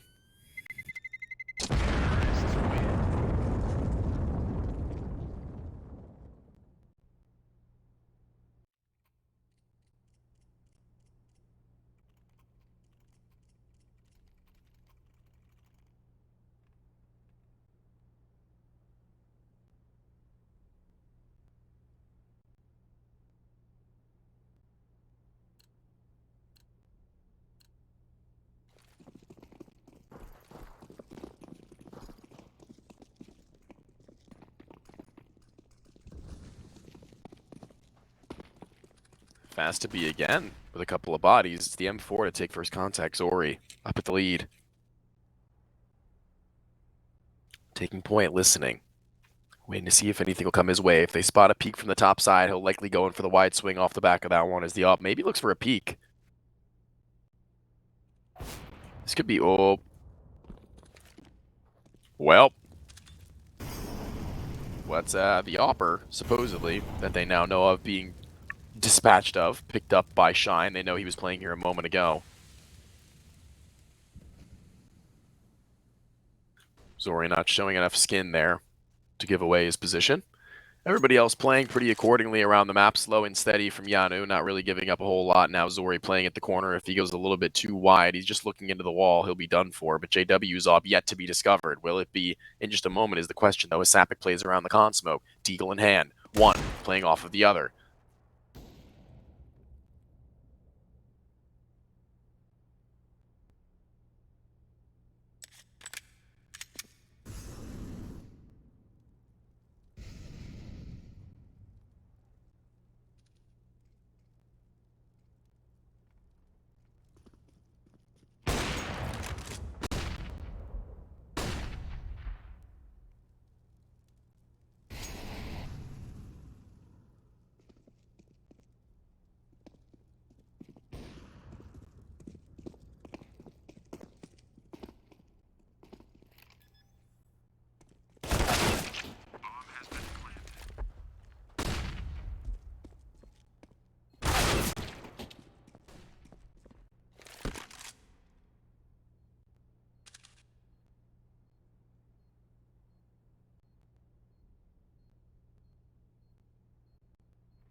Now already very quickly up through catwalk, fully blind. What an incredible fast-paced read from Zori to be able to find them their opener now, as they can split the map as well as they please. A smoke into the window as he infiltrates their base, now cutting it in two.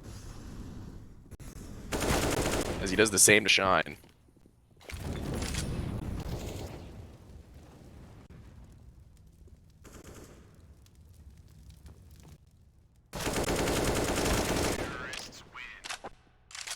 And now he will be able to close out on hat trick in one of the fastest rounds we've seen in this game so far. Swept under the rug is the 9th as we head into the 10th. Pretty even keel all the way across.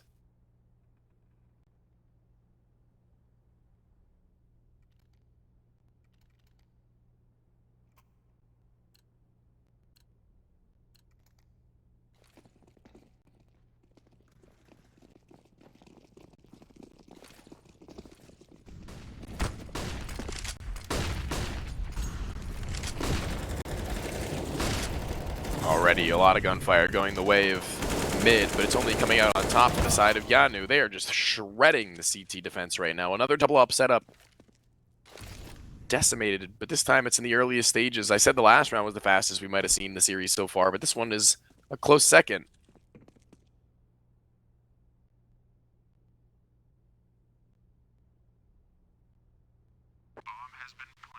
Now Shine and Pepzor just look to carry these ones back. As I'm not sure where Smiley is placed from right now. He's just underpass, I believe. Guns barrel spotted. Top side of the railing. If he goes around the corner, Shine should have his number, which he does. The retake still not going to be on, but even so. Good enough.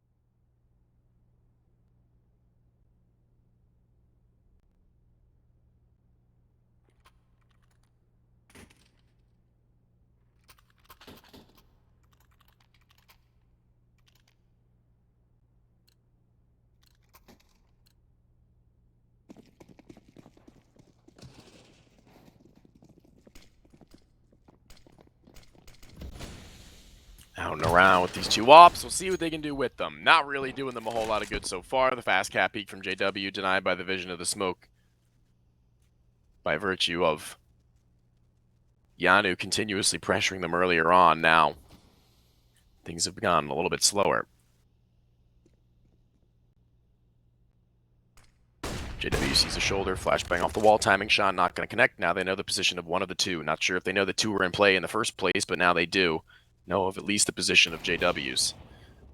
It's not going to do them a whole hell of a lot of good. Not even going to bail them out a shot. What?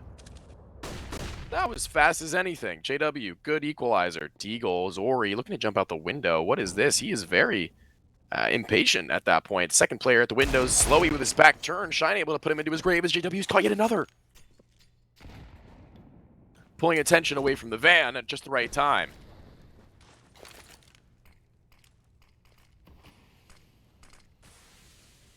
Smoke down. It's not going to deny them of any sight space or the bomb. It's just going to try and buy Shine some time to grab the guns and fall down and away, as Sapik is not going to be able to pick one of them up just yet. Instead, it'll be over towards A, where he might be able to claim the life of Alu and Khan.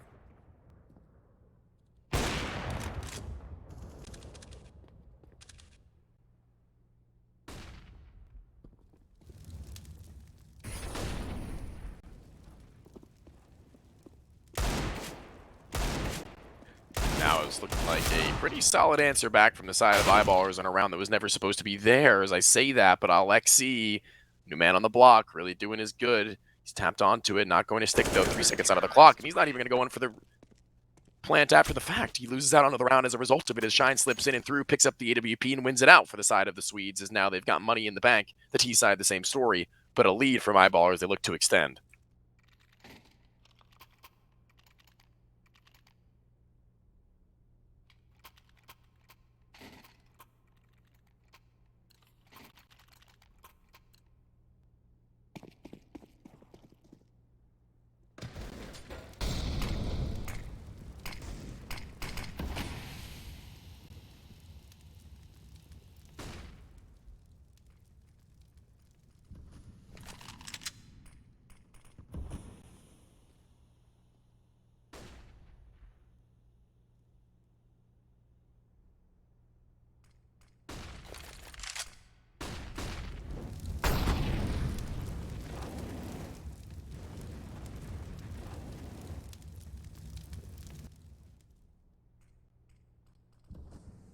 Already Zori up close con. This was the bane of their existence once before earlier in the half when Jano had started to post together rounds. See if they've learned from their mistakes now. Smoke to the top of connector, allowing them to scale up.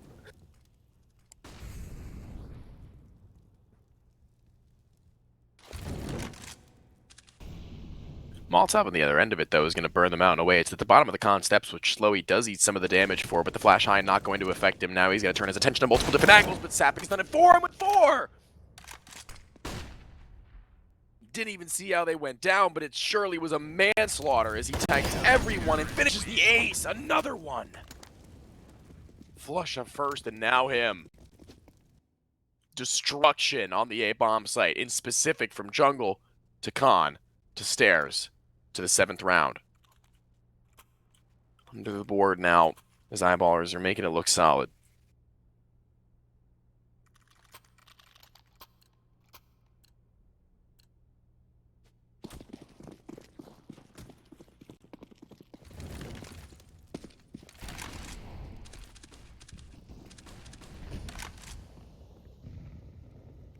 Good work now to have whittled away at the Jano economy. Alu, if he takes a shot into the dark, and by dark I mean smoke, to the corner of the right side, he might be good for a frag. Flusha dancing with the devil, playing with fire. Dirty is this A-bomb site hold, though, as it's being destroyed by Jano. Inside of the smoke, JW catches 1. Not the smoke criminal you would have anticipated to be in that sort of a position, but even still, he'll take it. Flusha being held from catwalk by the off, 2 of which actually are in the fray right now. The 4-letter AL players, Alu and Alexi.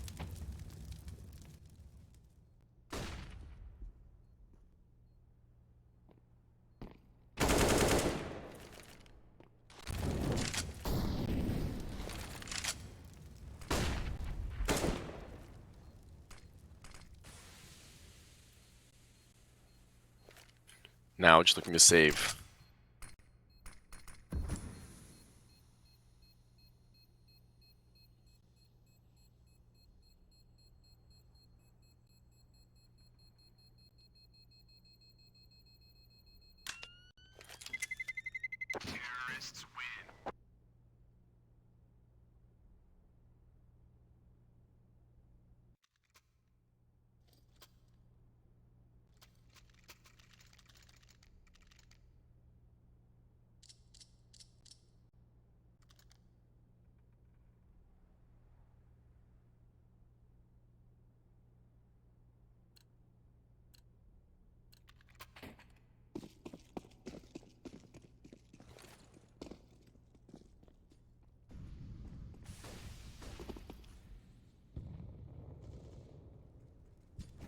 Already a man down. These kills are coming in way too quickly, honest and truthfully. Eyeballers are losing man advantages like it's nobody's business.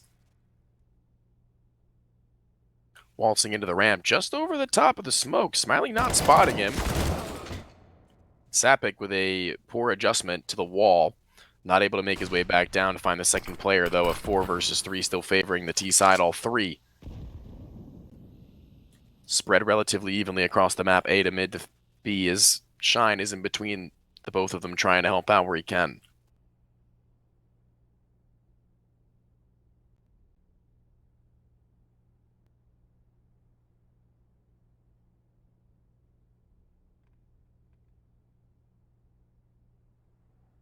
So far, not anything really happening. As things are going to activate towards that B-bomb site with some gunfire going off and away, it's going to be Flush to have to defend the A-bomb site in his lonesome Shine, eventually making his way back. He has a little bit of utility to help out, but will it be enough? A Molotov under, and Flush is going to fight through or smoke himself off, and he'll choose the ladder, fighting out the bottom side now. Molotov to the balcony, Flush is being run down. Shine able to help him out. Molotov to the stairs, HE in front of them. The bomb is loose. They need somebody to get up into the front lines. Flusha getting a little bit antsy under the kill as Alalu will slip out eventually. Flashbang in front of him could be everything. Flusha now over the top of the default boxes has somehow managed to make this one work. 10 seconds on the clock and they've got the bomb right where they want it. JW, he can post on the cross. As soon as he makes his way closer and closer towards that triple spot, he'll be done for, but it's okay. There's no time anyway. Oh, not able to finish the kill though, but that's all right. 8-6, one more to close out the half.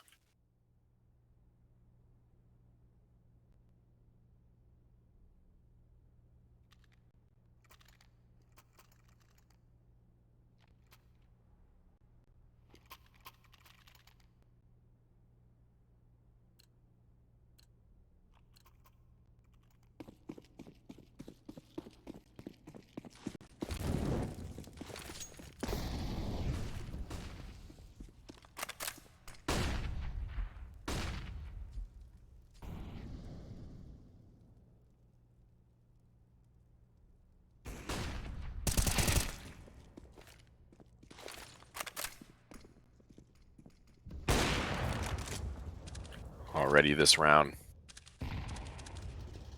On its head from where we would once see it, where the man advantage would be thrown up by eyeballers this time around, not to be the case. Hepsor with an MP9 of all things up against Alu's op. Now Alu just goes back in for more and more. What the heck, dude? These peaks are so interesting. I have to say, there's a player still tucked over towards Ticket side. It's Sapek now who comes over to help flush out. There's a pistol on Alexi, and he jumps over top of Ticket and finds him. What is this? So, engulfed in the idea of throwing up a flashbang is Sapek. He's in no position to trade, and now Alexi has the second op already picked up off the body. Better than a Deagle. Here comes the flashbang. Alexi on the corner, not going to take the shot. Zooms in. Forced away, but Sapek is more worried about the fact that Valu peeks him. He'll be in for some trouble, but Alexi's got it handled. It looks like as he pulls out the Teague, already having found one on the AWP, jumping over the top of the box. Sapek still has to worry about the wraparound from Alu. But looks like that one will go out the window. 8-7, first half of map number 2, going the way of eyeballers, but only by 1 as we jump back into that second in just a moment. Jano, this is your chance.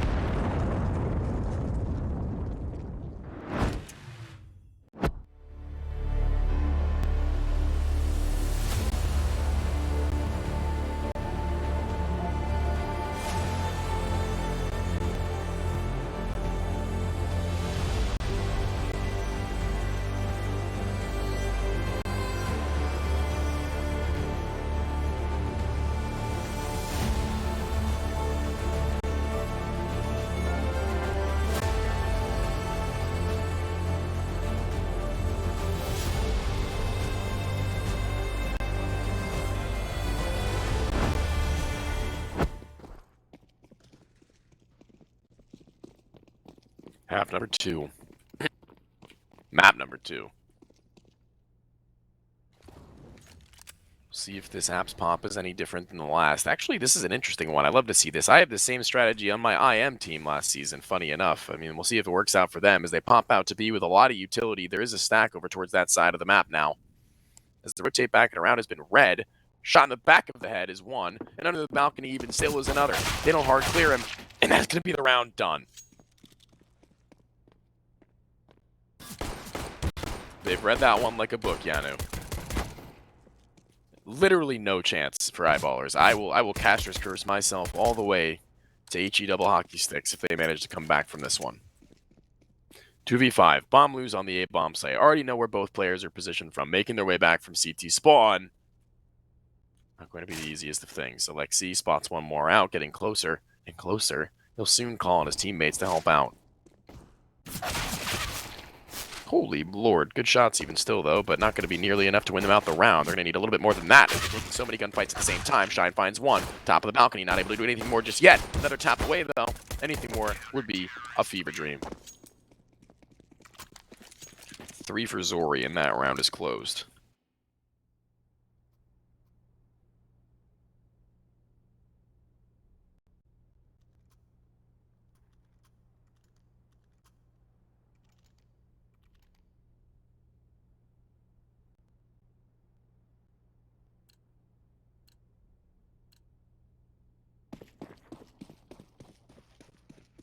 No buy from the eyeballers, only Glocks. It's not exactly what you would want up against the second round purchase, but being so close, being as it is that we're 8-8, they want to have everything they can possibly put up against Jano in the next full buy, even if it means not taking any guns out of their hands. 2 MP9s and a shotgun will definitely not be the worst of their worries in a gun round.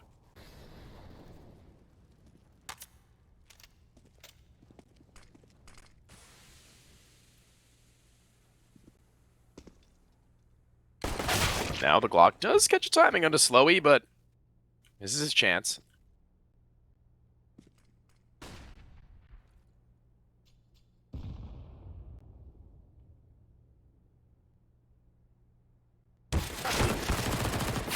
Everything else falls in line moments after.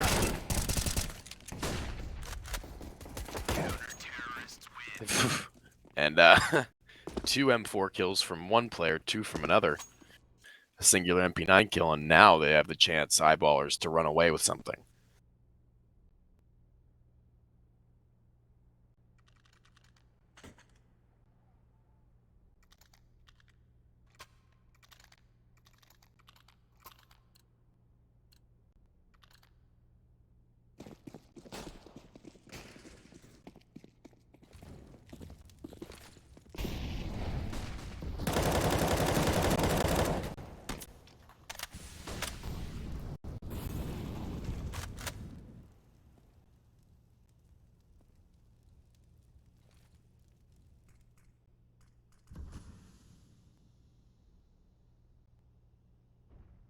SMG under the balcony, not being met with a whole lot of action just yet. 5 AKs, and Sapik has already been lit up a little bit here. Player on either side of the window right now, able to help out. Alu just tucked into the corner. He doesn't need to activate just yet, but soon it's the T's who are going to need to do something about this one. Dinked up, over top. Another frag to come through. Instant trade from Sapik, but not going to be enough as Pepsor is caught in transition, and this round is Jano's, and the money is once again broke by Eyeballers as the CTs continue to build up that trust fund. That beautiful, beautiful cash flow is not stopped. Doesn't seem to have any intention of stopping anytime soon. Eyeballers really on the back foot now on map number 2, looking towards that third, as they're already 2 rounds down. This third looking more than likely. Anything after that fact, Eyeballers really are going to need to step it up in the individual department, because Pepsor being 4 and 13, not going to cut it at this stage in the game.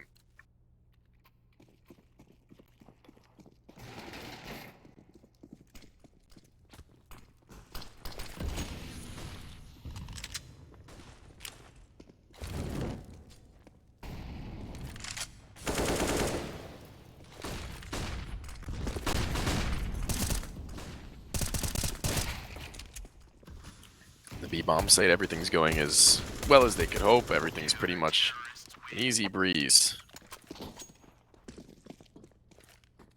Like a fart in the wind.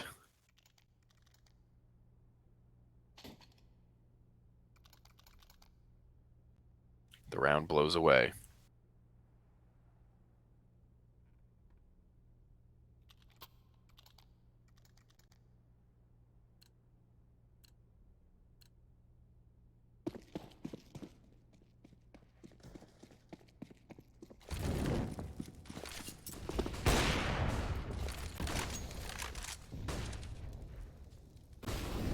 Alu's up, already posted onto the cross, no chance JW, try and take it fast. Alu reads that situation well, he's seen it a million times. As Shine now looks to take that same timing to slip up through Con. He's done so successfully. Nobody out towards that A side of the map. Will be over towards ramp. Will he spot his first player? Not able to frag him, and Pepsor is lost.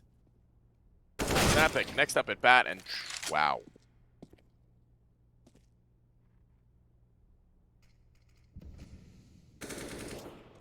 One man, one mission. Not a whole lot of room left to do it with. Flusha in the clutch, already noticed by Smiley. 2 kills in the round overall, but no more than that. 4-round lead. Jano looking to pull away.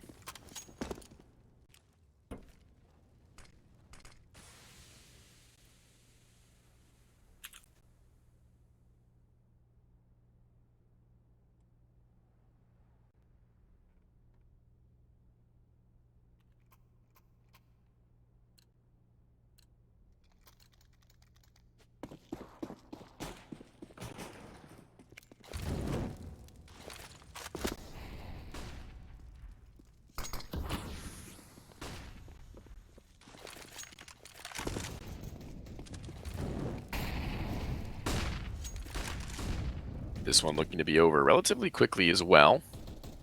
If the T-side players keep running down mid as they have into the open sights of Alu, finding one inside of the smoke, trying to look to phase it. At the other end of it, he has to be worrisome with a player like that on the other side.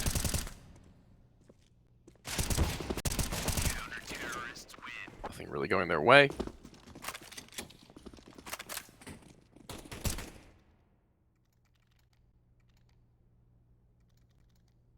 Buyback now, Eyeballers, another shot at it.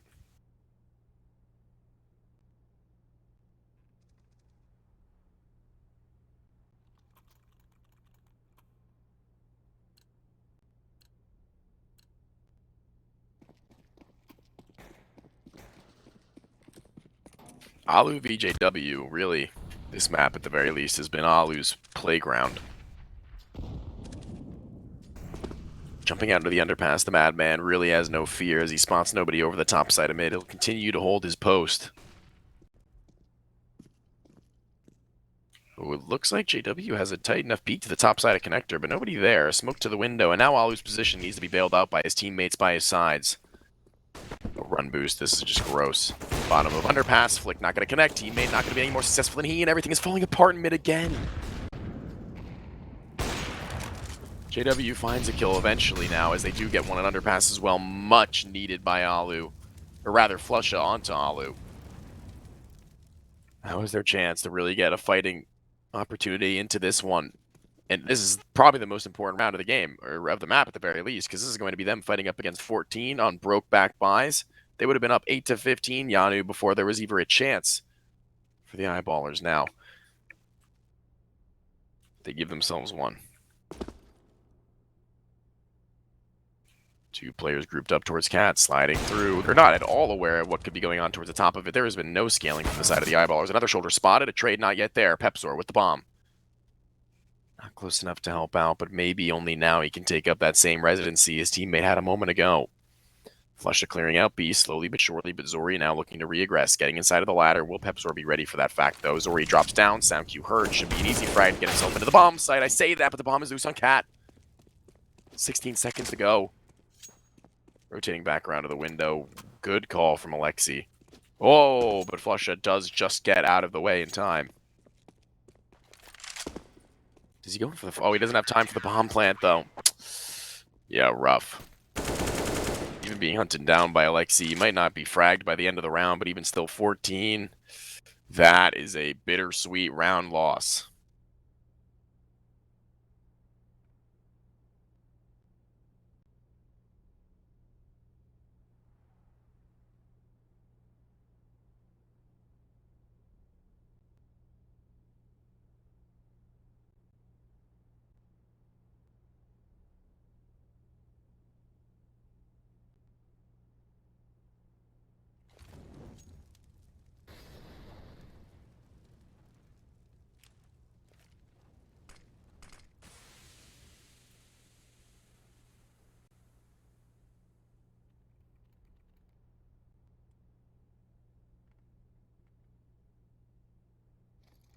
The second map in general, Mirage, the pick of Jano going their way, and rightfully so after the display we had seen from the comeback over on Inferno.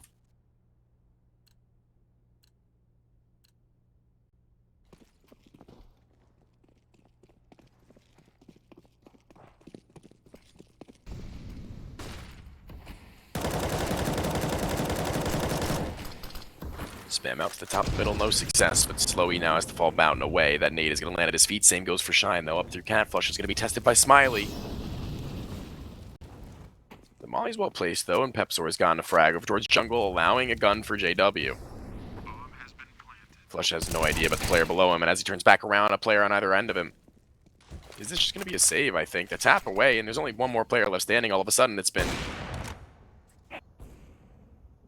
in utter ruins, this A-bomb site left by the run of Eyeballers into it. Very rarely pressuring that side of the map very early, and this time is going to catch their opponents off guard. Stacking primarily towards B and mid. The way back into the site, having already lost a man, is going to be incredibly difficult, as Pepsor does have that AWP for JW after the round. Missing out on his attempt at a shot. And they're coming. They're coming for him. They want him. Pepsor is still on the other end of the window, however. He won't go down to the bomb, but he will find his third kill in the round, starting to inch his way back into the game. 8-17 from 5-17. It's definitely a good way to kick things off. But better late than never, because the CT side here, this is going to be their last full investment, I believe. Their loss bonus, only at 1. Once they bring out that AWP onto Alu, and assuming they don't pick up a second, they're going to be a little bit strapped for cash moving forwards. 100 and 150 on Alu and Slowy respectively. Just about a $1,000 hold for Alexi and Zori, and Smiley looking a little bit nice. He saved properly. Oh, the flick not gonna connect though. The AKs need to do something, not able to, and that's a problem because everybody is dead. And this round is essentially over before it has even had a chance to begin.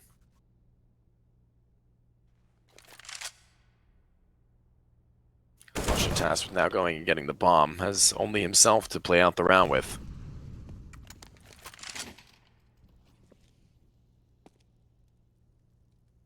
And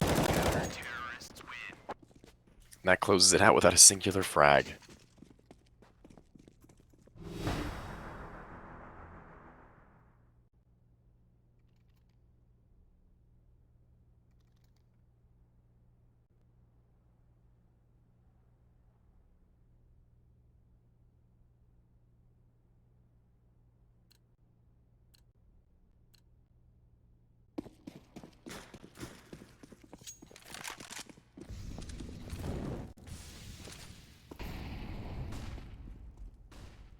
Here we go. Last chance saloon. Opt for JW, but Deagle for Pepsor. That's the give and take that you have. The flashbang fight, the peak gonna go the way of the CT side, at least for a second. It looks like Ollie with the timing onto the shot, but JW too fast, too quick, picks him out of the way already. This A bomb site is vulnerable, but the rotate comes through from one, and now playing for the retake is the other, Zori on his AWP, looking to be a little bit more impactful in this one than his teammate was a few moments ago on the other end. Hops into the site. Utility coming out through mid to split up, it looks like, as there's still one sat in that apartment. Flusha calls this strategy and now looks to make his way up with his teammates in a moment. The peak going to come through over the top of the connector first, and it'll be good for the first as his teammate is able to help him out. Zori turned, ready for one kill. JW on his op has done good work on the both of them, though, as he finds a 3K.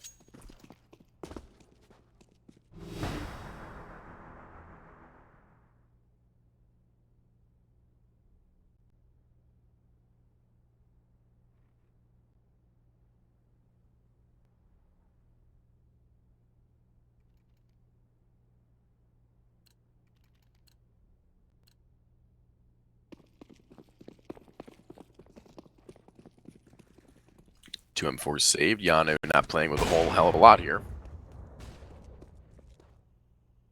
And as a result, they go for a little bit of a gimmick move now. At the bottom of mid, it's the M4 boosted. Peering into the top. There's a left side gap in the mid smoke, and that's allowed them to see anybody on the cross, but nobody there. It's giving them a lot of information early. Nobody playing in that vicinity.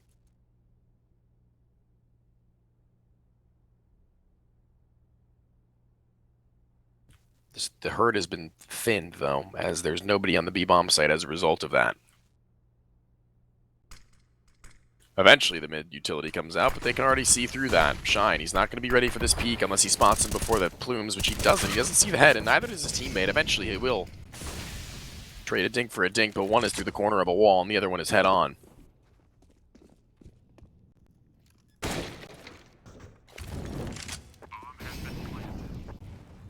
Locking down P, though. It'd be an interesting retake. The attempt from the pistols makes sense, but the rifles, keeping those in play is going to be probably their best benefit.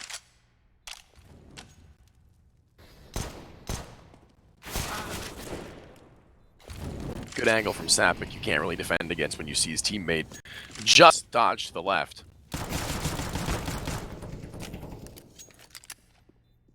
Alu, the last one up at bat. He has a rifle just below him, actually, though, if they make their way through.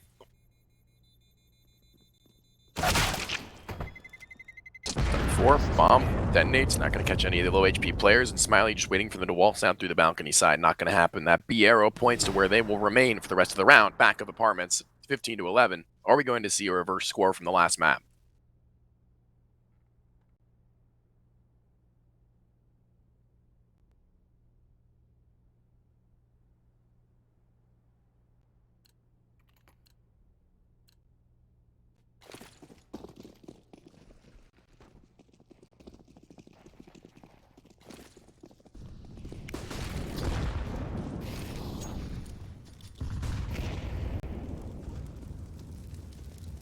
A lot of utility up through mid, and Shine eats a brunt of it.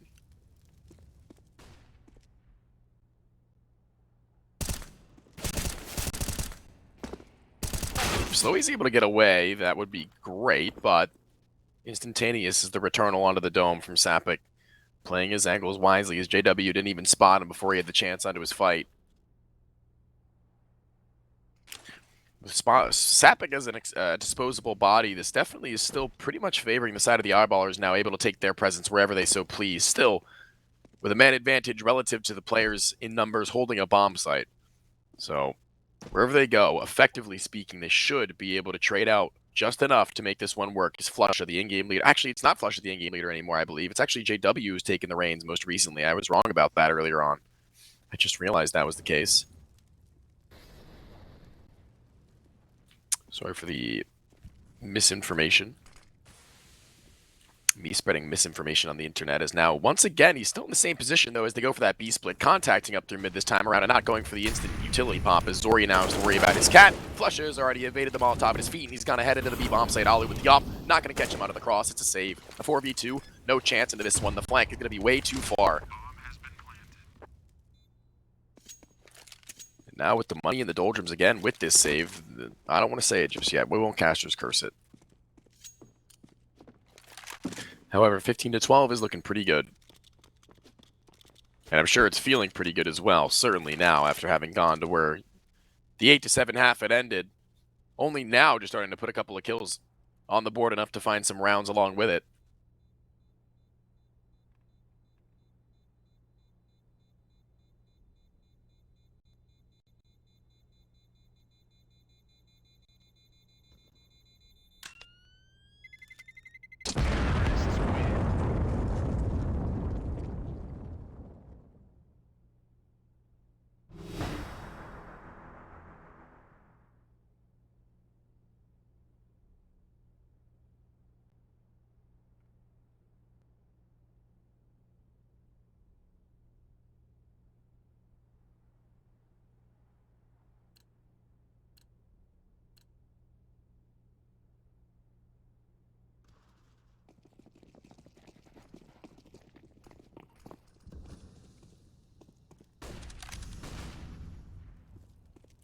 Now, up against what is a minimal-esque purchase in order to keep their funds intact for the next round.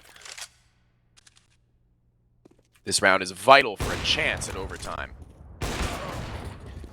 Always the most interesting of flicks coming out from JW there is he's actually baited out by the pistol on the jump across, and that'll be him legging Zori, but not able to finish off Alu as he goes back up top of the van, though. He'll lose his life from Flusha. The op for now is irretrievable for the CT side, as that Molotov lands right on top of it, and nobody is exactly there to pick it back up. Eventually, Smiley will be able to do so if he so pleases. Shine is a Molotov. You can force out the player in the window if you would like, but now as they scale their way into A, there's nobody left. Only one push through the A ramp that they need to worry about in the late round.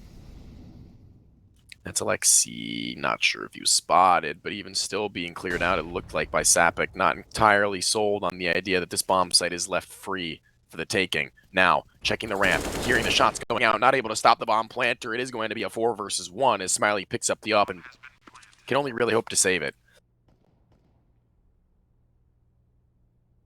I would probably hunt him here.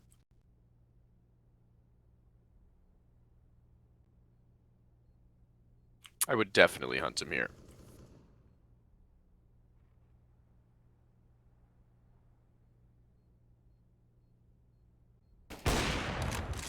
Not able to connect onto the first. A little bit of a micro adjustment onto the player up high in the market. Not going to connect as he gets another attempt into the apartments. Jumps up high, and that's going to be Flusha from the same angle, dealing with another AWP player.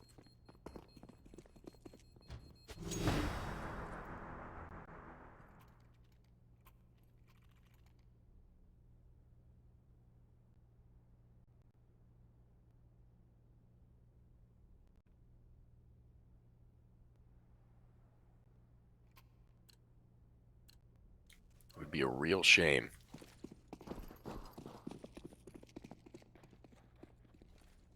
If the Eyeballers are unable to take this one across the line after all the work they've put in to get here now. A little bit too far gone to be giving up.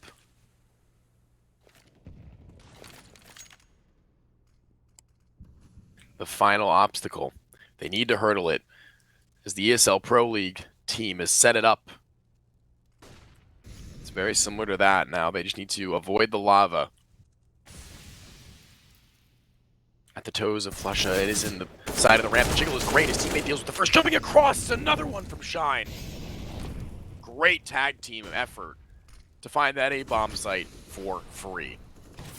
Smiley, even playing from the ladder room inside of the window, going to get a little bit of tag damage onto one, but that's not going to be a huge difference maker. Is now JW posted on catwalk, waiting for them to cross through. If they do, they're not going to. They don't favor their odds in that situation, and I don't blame them. A lot to consider now, a lot on the line for the CT side, and locked into the apartments in B. They're using whatever utility that they have left to do something about this one, and JW looks to set them up to pop out and through. I don't foresee it working out too well, but they have caught one man, just barely above the underpasses. Another Shine looking to catch him here as they're running back and away into the apartments even further, as there's only one more man left. Zori jumping out into the P-bomb site itself. Pepsor not able to finish him. Close but no cigar.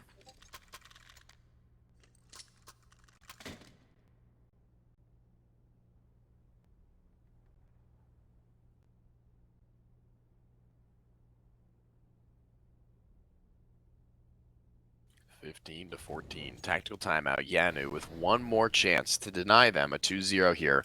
Mirage needs to be theirs.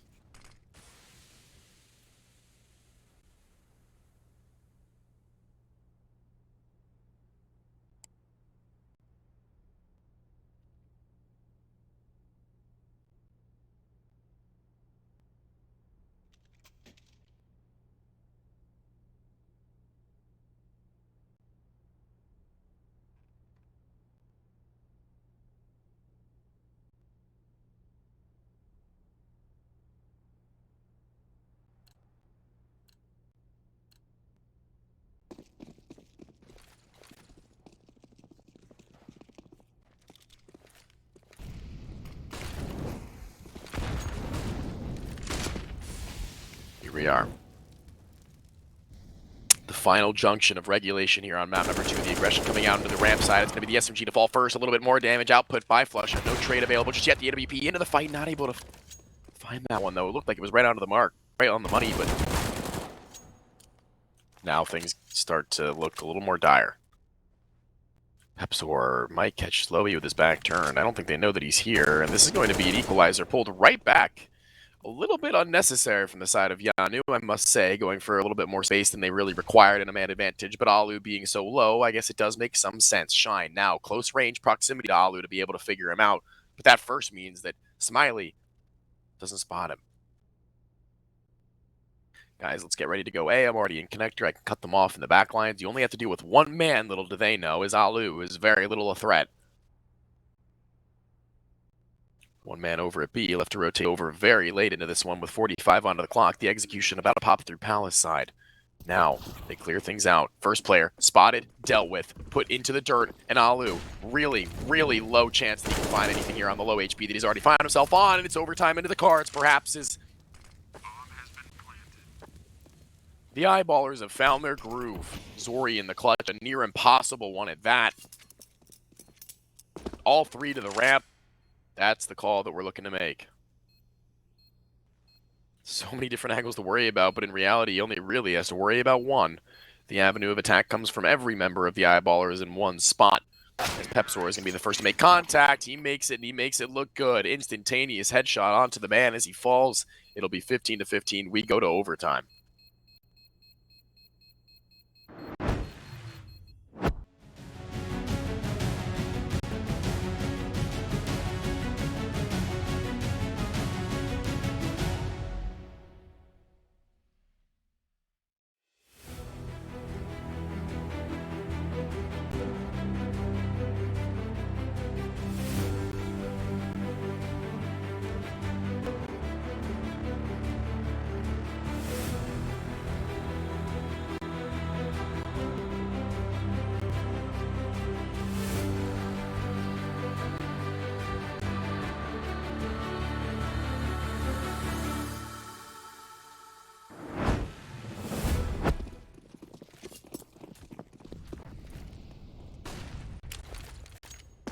Here we go. Like ripping off a Band-Aid. The pain from Jano is no more. They have to reset with a double op setup. They look to do so as a lineup from Flush to set up the smokes from deep at spawn is going to be where the B-bomb site split looks to occur. Let's get it done, gentlemen. Here's to keep up the pace, the momentum as we pop out and through. Two players here, one with an op over at the market window. Already going to be denied vision as he goes out to the back of the pillar, misses his shot, and now things take a little bit of a turn as the rotation has not been fully brought over. It's still only two players there. The kill and Khan, Slowy, pulling back out and away. Sapek looking to make his trade happen in just a few moments, but it's not going to be instantaneous. The window left open. Slowy rotates back into it, and JW needs to hit his shots, and he does. Good movement to get over that Molotov as well. Zori in Palace, no less, with that sniper rifle. Could be potent. He could be a difference maker if they waltz into the A-bomb site for free. Lot to be done even still, though. Back towards B, potentially, as they do send that bomb back up through underpass. It's JW who splits the map in two. If they can deal with just those two players, at least the first, and then keep Alu at bay, JW should have the rest of the round in the palm of his hands, and out they go, and it's Alu on a really powerful angle. Really not a whole lot you can do about him there either, as Smiley does drop one more himself. It's just going to be so very difficult to crack into with so many different targets to select. Zappa catches them both. JW's gone down. JW's been found. I'm not sure when or where that was, but he was the man of the hour for them at this stage, as that last smoke does go through to the front side of the market window. No jumping through for them, as the op on the retake is going to be problematic.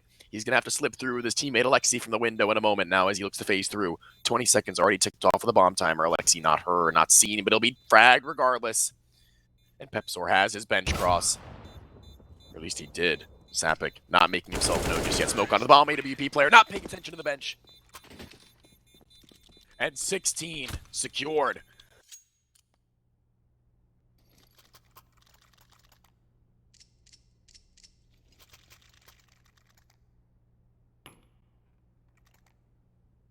One to the good in overtime number 1. A solid stretch. Now they need to continue. The roller coaster has only just begun in terms of emotions for the CT&T side as the double op does not pan out. Now their money is in jeopardy. A little bit low on funding, and this next one, if they can't make it work here in mid, the fight going the way of the CT side for a moment. JW eventually deals with him, though. Alu's here in response, and response. And Alu's just, oh my lord, I was going to say unkillable. That looked like a peak that was favoring him every day of the week, but Pepsor just manages to slip away with the headshot. He was really looking to be in dire straits in earlier stages of this game, but Pepsor, that shot could very well be the most important one of the game from him, at the very least, and potentially the one to take it over the line as they look to find 17. He wants to find a little bit more damage than that. He's a molly for bomb, a flashbang for Shiny, tosses one on top, so no tap from Zori. It's not going to be a realistic one. He's got an op on 2 angles.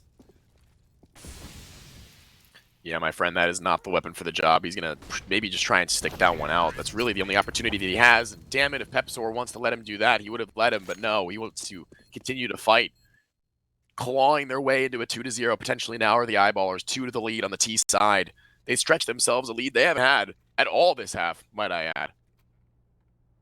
Or rather, since they've entered their T side.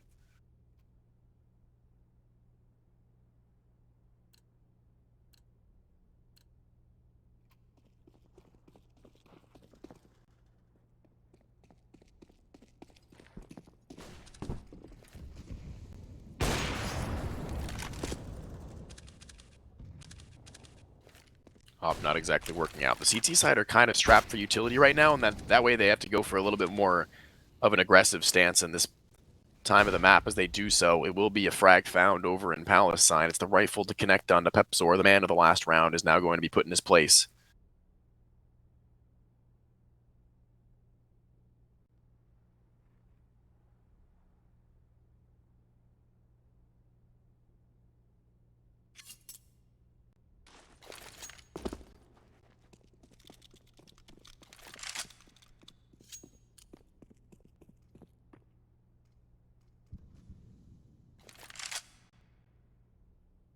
And I'll tell you what, this B-bomb site is the perfect place to head. That Molotov, he better hope that it lands right at their feet and denies them of their way through, because if they can smoke that fast enough and they can barrel into him, he's going to be in some serious trouble, as Slowy is so far removed from the situation, and so are his teammates. The next closest rotation is going to be from Cat. There's the Molotov. The smoke on top of it, I believe, is going to be actually used already. And now as Sapik wraps the site, I don't think he knows that he's out, but if he didn't before, he does now. Under the van, one player left to deal with before they slot in. As Slowy does catch one of his own. Just under. Zori dealt with. This would be a miraculous 1 versus 4 now from JW as he pulls the Tech 9. One already. Alu in the back of the site off, trying to bait out a shot. Potentially is able to get the kill, but Smiley from the apartments just in the nick of time to find them a 16th round. One more half and overtime number 1 to go before we switch things around.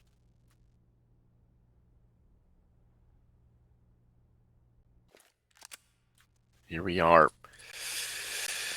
2 rounds for the Eyeballers to win out. 3 for Jano. I'm sorry. Jano.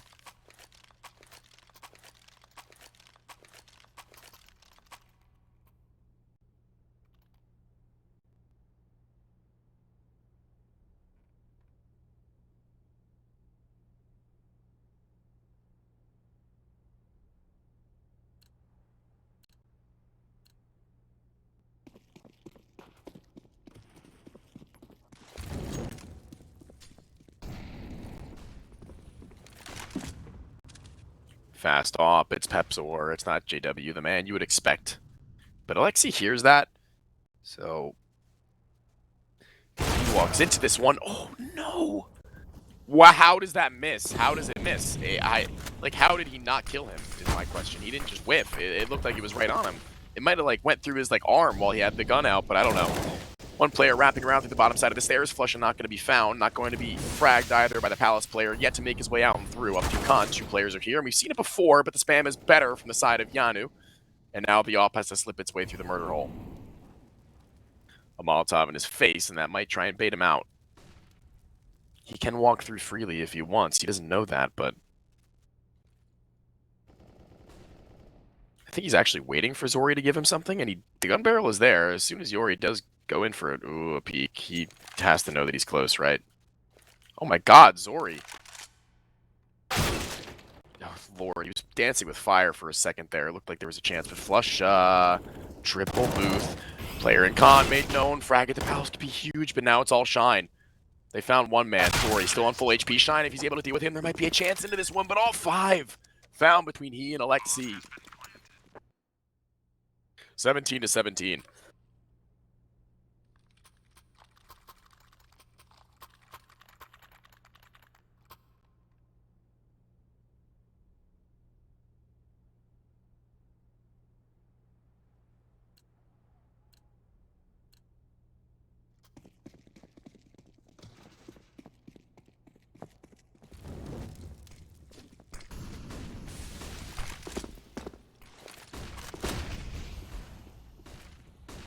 One man found. Pepsor still playing at triple, able to find one, and okay.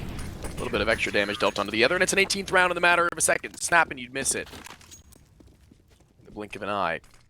1 round now, the difference between them taking this one through in overtime number 2 for Jano Esports. They really need this one if they want to keep themselves alive in their map pick. This one is for qualification to the next stage and elimination for the loser, and this is really everything. Here and now.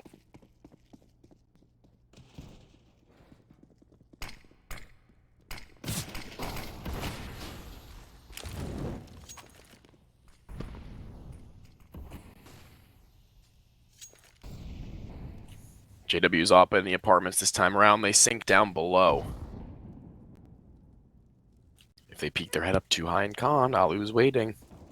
Sapik got to be worried about that much as Flusha finds them their opener. Flashbang into the face of Slowy. Flusha kind of just wants to get out.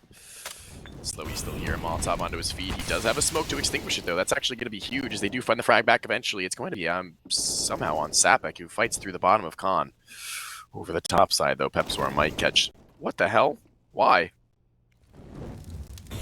Why did Flusha do that? Phases the smoke. Pepsor is hurt, and that's that... what? Thankfully, Shine, though, is laser accurate with that AK. Looking to fight through it even. Ooh, burning inside of the Molotov finds his death, and I just don't understand. Why are you doing that? Why are you jumping out window with your player and just stay alive? Just leave. Was that really the only option that he had? Because that's going to force us into the second overtime unless JW can take it across. Instant hit shot onto the first. A little bit more to be done, though. Time is in his favor, as he does have that kit. Positioning is not, though. As overtime number 2 is upon us. Let's see if it changes here.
AWP over the top of the con smoke. Second overtime, and nothing changes from Alu, but Sapik taking things a little bit farther to the aggressive.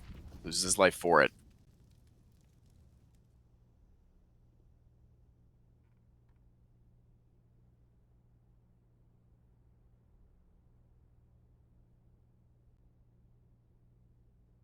Now Pepsor, again, with this double op, it really hasn't worked out for him a whole lot, I have to say. His rifling has been much more proficient now in the later stages of this game than ever before.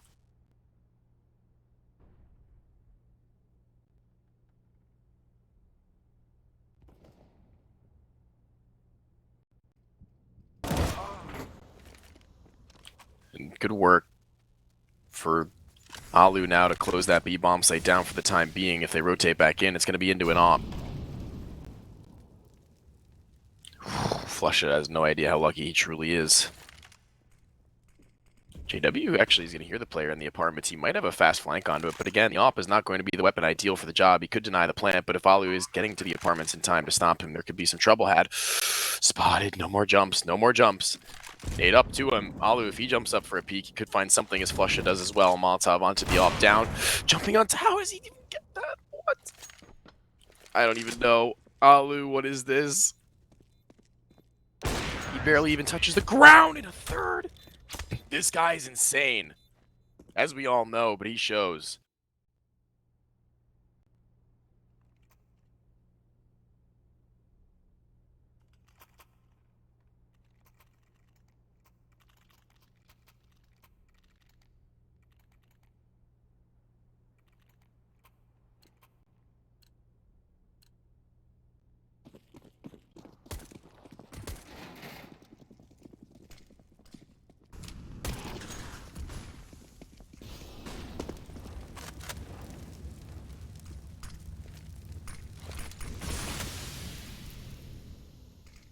Opening pick is really important from JW now. He needs to start shutting people down more than they're opening him up. The 1-for-1s in mid are not going to be favorable. The CT side is where eyeballers need to pick things up, and they need to pick it up fast.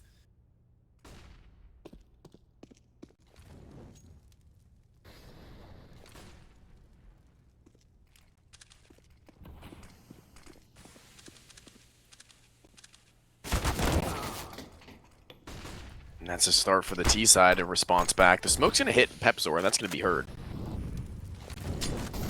That usually allows them to continue to scale. No catwalk for them. Flusha is now also made very known, as they know exactly where they need to be right now. Jano have more than enough time to get there. The needs go down. The double swing comes through. Flush able to find one, but the response is not great with JW sliding in for a kill of his own. Shine still undetected in the B-bomb site. The only member of the team that's not been made known just yet. Both up through Cat, waiting for JW to get there in time, which he has. He's taking a shot, not able to connect, but Pepsor will. As soon as he knows he's there, he activates.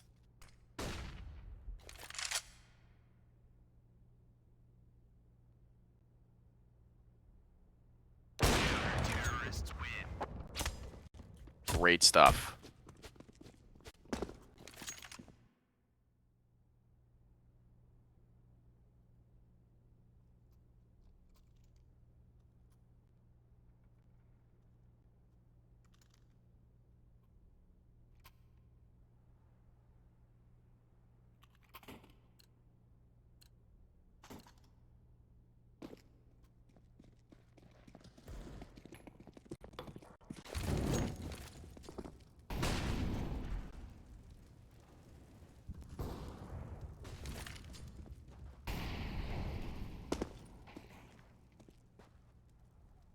Once again, an attempt from the AWP to find an opening pick, this time not as successful. The tag on a Shine, though, is more than enough, as Alu might eat some nade damage as a result. It's well placed, it usually is. They basically trade one for one effectively. It is still Shine at the worst for wear.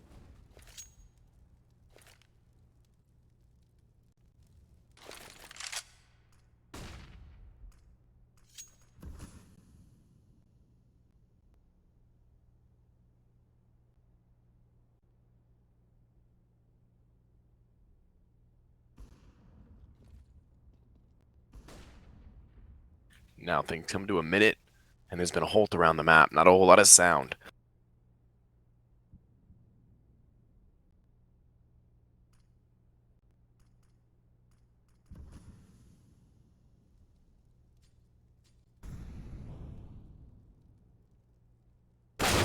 Flush, missed time, peek into the palace, does give them an avenue of attack now, as the Molotov at the ramp will stall them for a moment, but Pepsor needs to go big.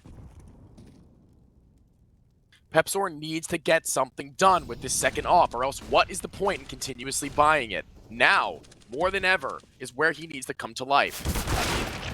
Zoom towards the ramp, takes a shot, finds one. Eventually, he will be found by the Palace player on the wide swing out, though. It will need to be now Sapek at the triple as he takes a little bit of contact from JW, allowing him to swing his way through 1-for-1, as now the bomb carrier has been dropped inside of the smoke. JW jumps through. That's just terrible. And by terrible, I mean great, as JW's done it all. 20-19, we've been here before. They need 2 rounds to win things out here in overtime number 2. That will be the lucky number.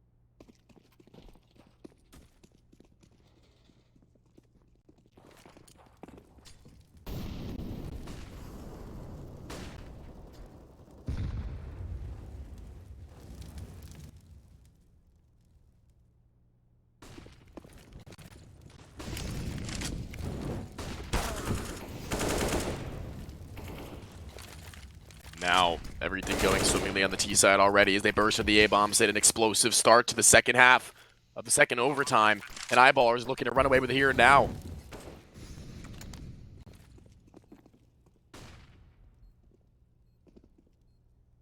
The golden hour for them to take this one across the line with 2 players left to find before they hit their 21st, with Flusha already on the wrap.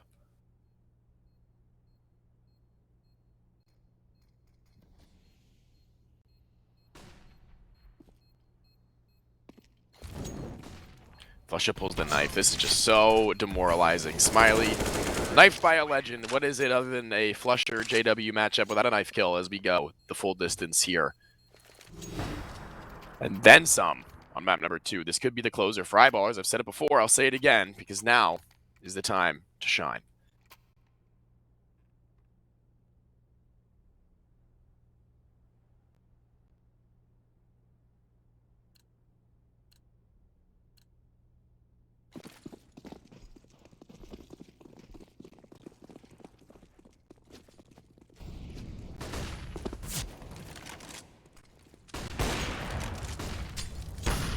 Already the fight's fast. Out in the mid, AWP strikes, but Zori already posted on his position, and JW needs to flash himself out. Molotov at his feet, not going to land. The smoke, however, will, and he can jump out if he pleases, which he will.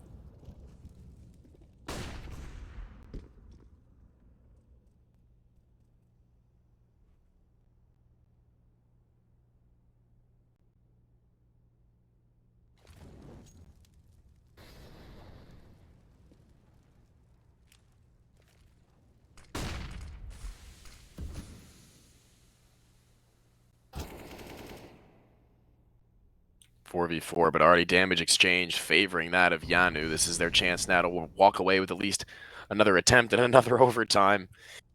Finish it out now, please, eyeballers. I'm already sick. Gotta get home to the kids.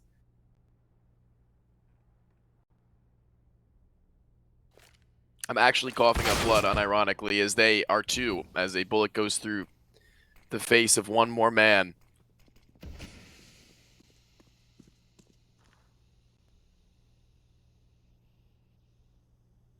JW walks up through cat, teammate in tow, just behind, one placed in the apartments, waiting. So very patiently for something to come his way, but Zori, if he isn't careful, he'll be caught off. He's actually blinded by that flashbang somehow, but he catches one with the bomb, and the back turn from the JW down below means that the rifle from window is perfectly placed enough to find him as well with very little issue. They find a 20th and the last chance to take this one once more for eyeballers before you go to yet another overtime.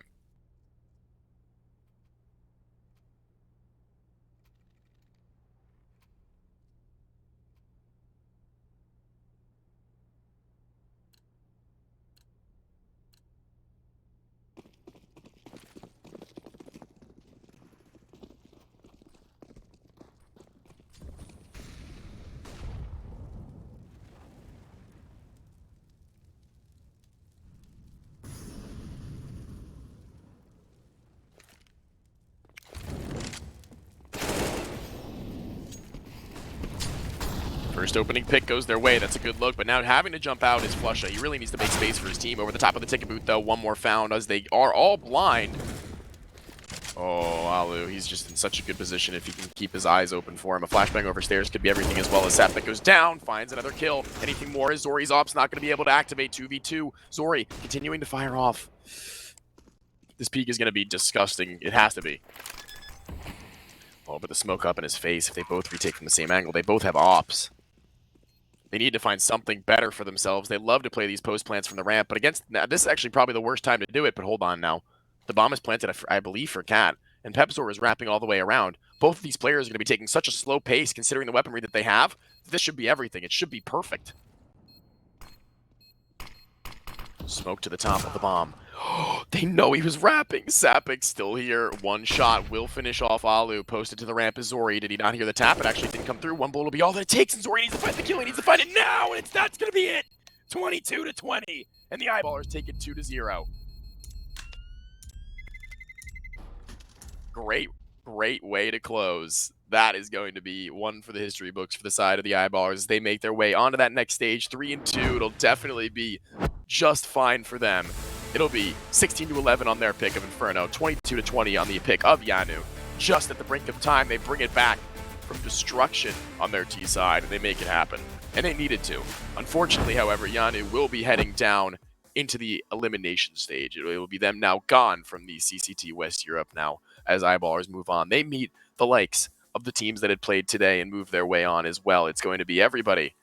All sunshine and rainbows for everybody who played today. It feels like the three mappers, but this one will be going the distance. It's going to be Nexus who make their way on. Prior to that, it will have been Heat over Mouse NXT, and now the eyeballers. A great performance from the boys on the Swedish side, showing the resilience that we know for them to have, and everybody showing up towards the end. That, ladies and gentlemen, will conclude what we have here for CCT West Europe tonight, as well as for the regular stage. My name has been Why Not. I've been very sick. I apologize for how terrible I sounded all game long, but I hope that you guys still enjoyed, and I hope that you all have a wonderful evening, noon, or night, whatever it may be, and make sure you tune back in for that playoff stage. This has been CCT, signing off.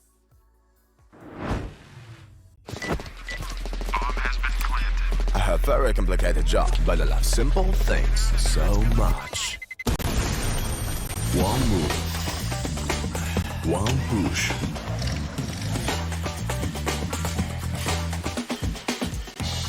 One touch.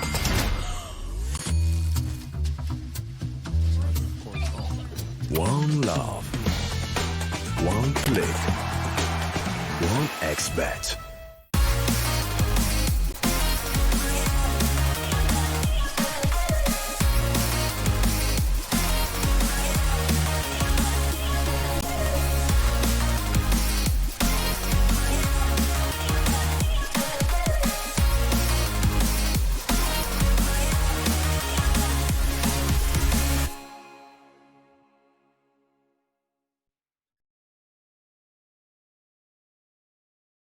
You look into your inventory and there's only...